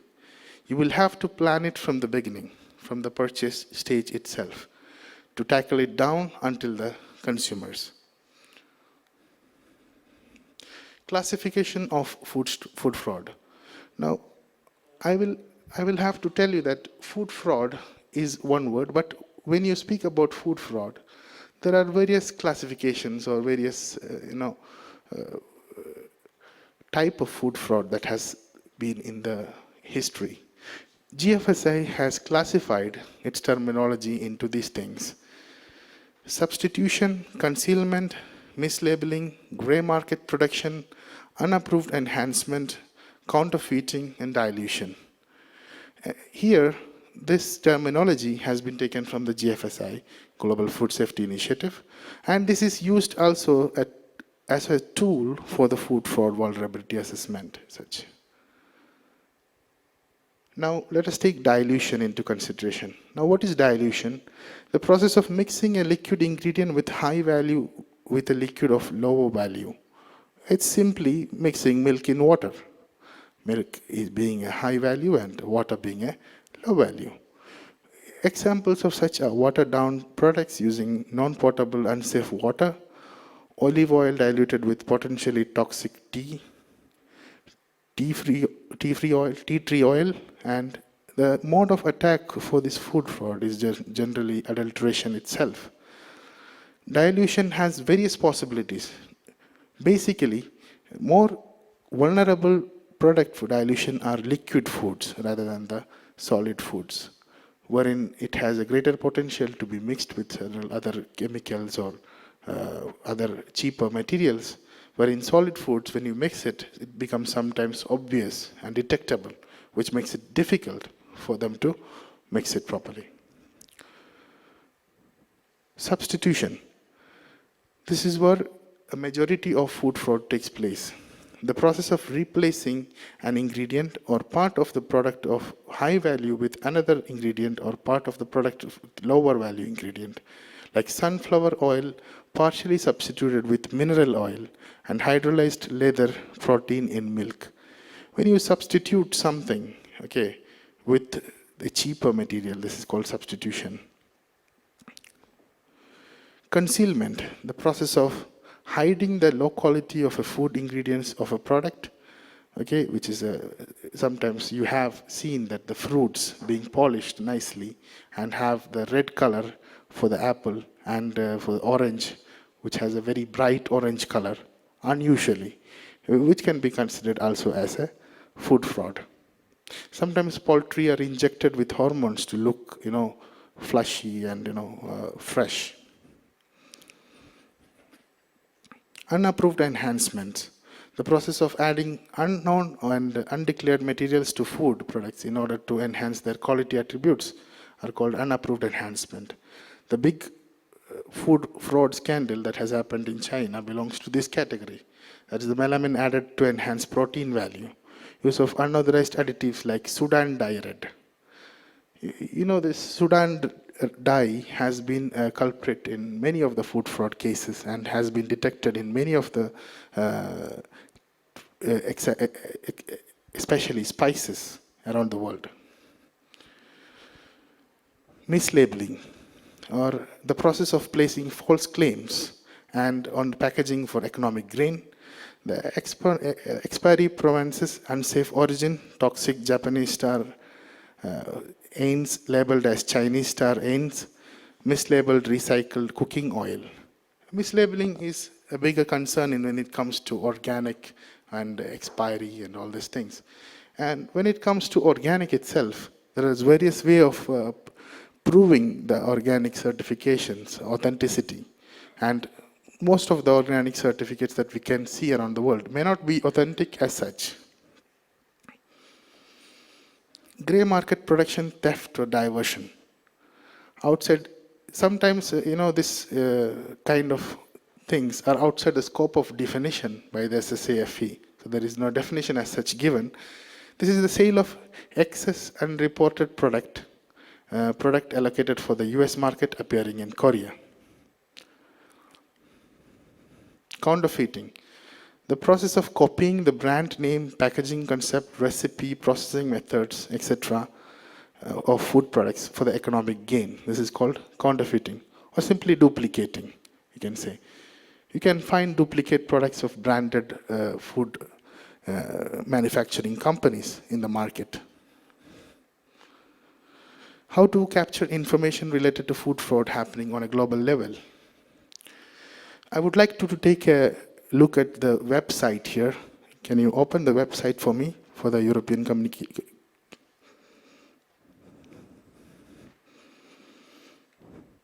Okay, this is a website wherein you will get monthly updates about food fraud. Like here, you will get classified information on food fraud, whether it is substitution or mislabeling or, what kind of food fraud it has happened. And this is monthly and it's a free copy. You can get registered to it and to get a free copy of it. For example, you can see here, 6 brands have been withdrawn from the Brazilian market for selling fraudulent olive oil. The olive oil sold as well, olive oil was in reality a mixture of oils not fit for human consumption. We can go back to the slide. So there are various other websites which gives you a very prominent idea and information about the food fraud, which you can classify into your own database and use it further. The FFVA or VACCP. As the GFSI has emphasized food fraud as a requirement in the any GFSI approved scheme certifications like FSSC, BRC, or any other IFS, etc. food fraud vulnerability assessment is also one of the requirement here.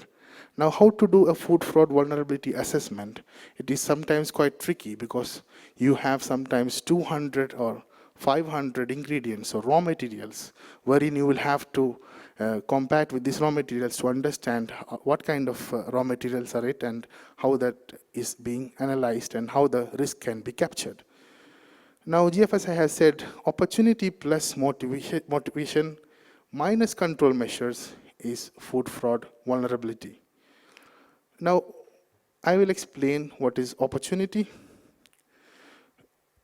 Opportunity can be arised from physical characteristics and composition, availability of adulterants and technologies, technical simplicity of the products, complexity and transparency of the supply chain, and detectability of the fraud. While I said solids are less vulnerable than the liquids, because the chance of mixing is more in liquids than the solid. The solid food are less vulnerable to the liquid foods, as seen you can see. But for substitution, solid foods are more likely to be substituted. These are the assessment for opportunities questions. You can put these things in your food fraud vulnerability assessment to simplify your process to understand how these food fraud vulnerabilities can cause a risk to your industry. Motivation. Special attributes that determine value, financial strains, level of competition, supply, demand, and pricing, and competitive strategy, and economic health or conditions. These are the factors that contributes motivation. I have made some examples of questions from the SSAFE itself for you to understand, but these questions, you can get it from the SSAFE tool as such, and I will also go through how it can be accessed. Control measure. The information systems, example traceability, mass balance, food fraud monitoring and verification systems, ethical codes of conduct, legal framework and enforcement, social control chain network and contractual requirements, and employee integrity screening. These are the assessment questions for the control measures, if you want to have a click. Now, SSAFE is a non-profit organization which runs for completely safeguarding the health and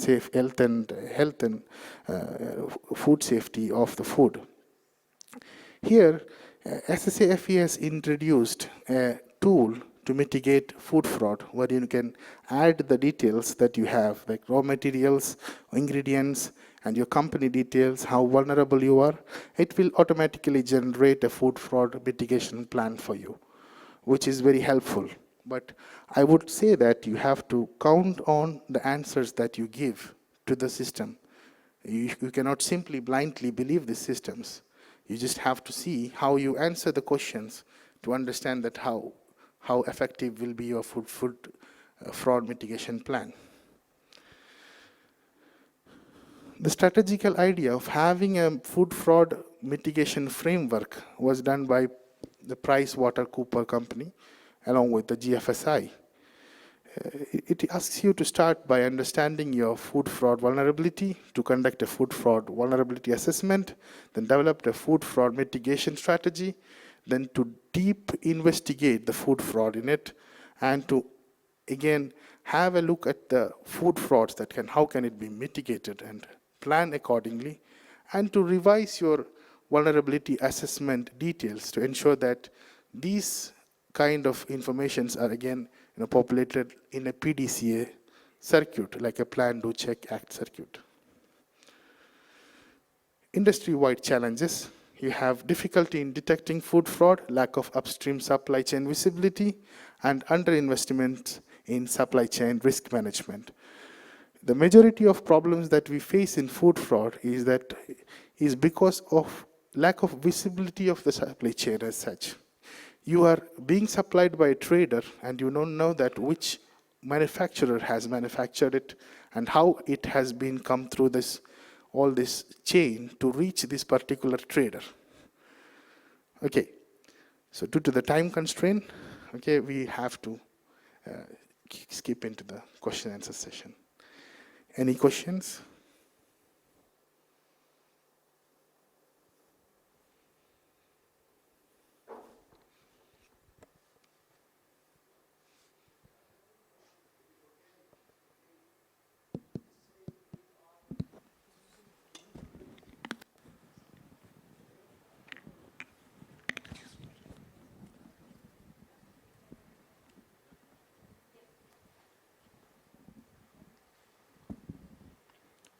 Hello.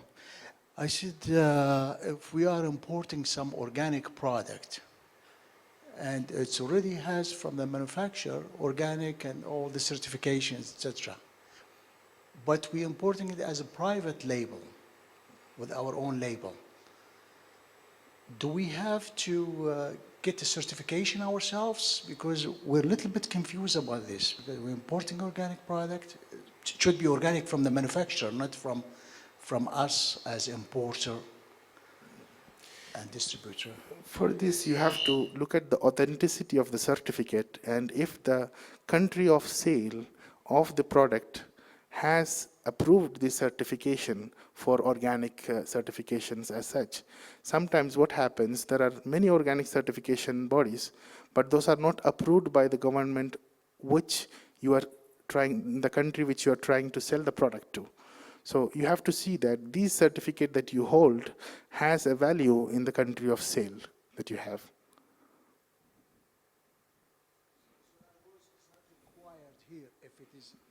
If it's approved, let's say, in another country, whether it's Europe or Asia or something like that, where they have the certification, yes, and it's implemented, and the sign is on the product, but here, some association, they say, or some, let's say, buyers, they say, no, you have to have your own certification.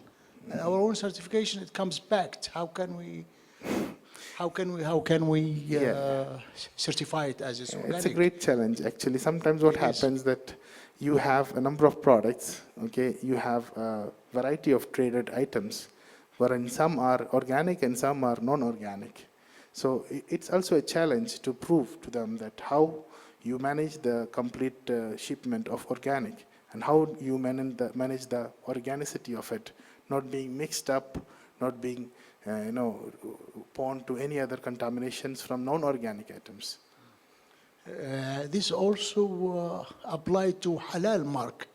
Yes. If it's halal from the manufacturer, and he had paid for the certifications and he had approved it, why do we have to do another certification? That's a double. That's double work and also extra money. Yeah. Just like double taxation. Yeah. Talk about it. For halal mark or halal, when your supplier is halal certified and you don't further process it, you only trade it, you don't need a further halal certificate for your trading organization. Yes, that means you do something with the product, that means you need a halal certification. Thank you. Is that all? Thank you so much, and wish you all the best. Thank you. Thank you, Sahal. I think that was a really in-depth talk to go through and a very important part of food safety for all manufacturers and as well for consumers. I don't think, and especially in this region, you want to eat something that has been cross-contaminated with horse meat or pork. I think that would be a huge, huge issue, and thank goodness not in this region whatsoever. That concludes the Future Food Forum 2019. I'm advised that everyone who participated will receive a certificate. You will click onto a website link, which will be sent to you on email. You'll complete a survey and a response on your feelings throughout the process of the last 2 days. Give me a good rating as well. And you will then have a link to your certificate of attendance, which should be there for you for attending the Future Food. And we look forward to having and seeing everybody at Future Food 2020. Thank you very much.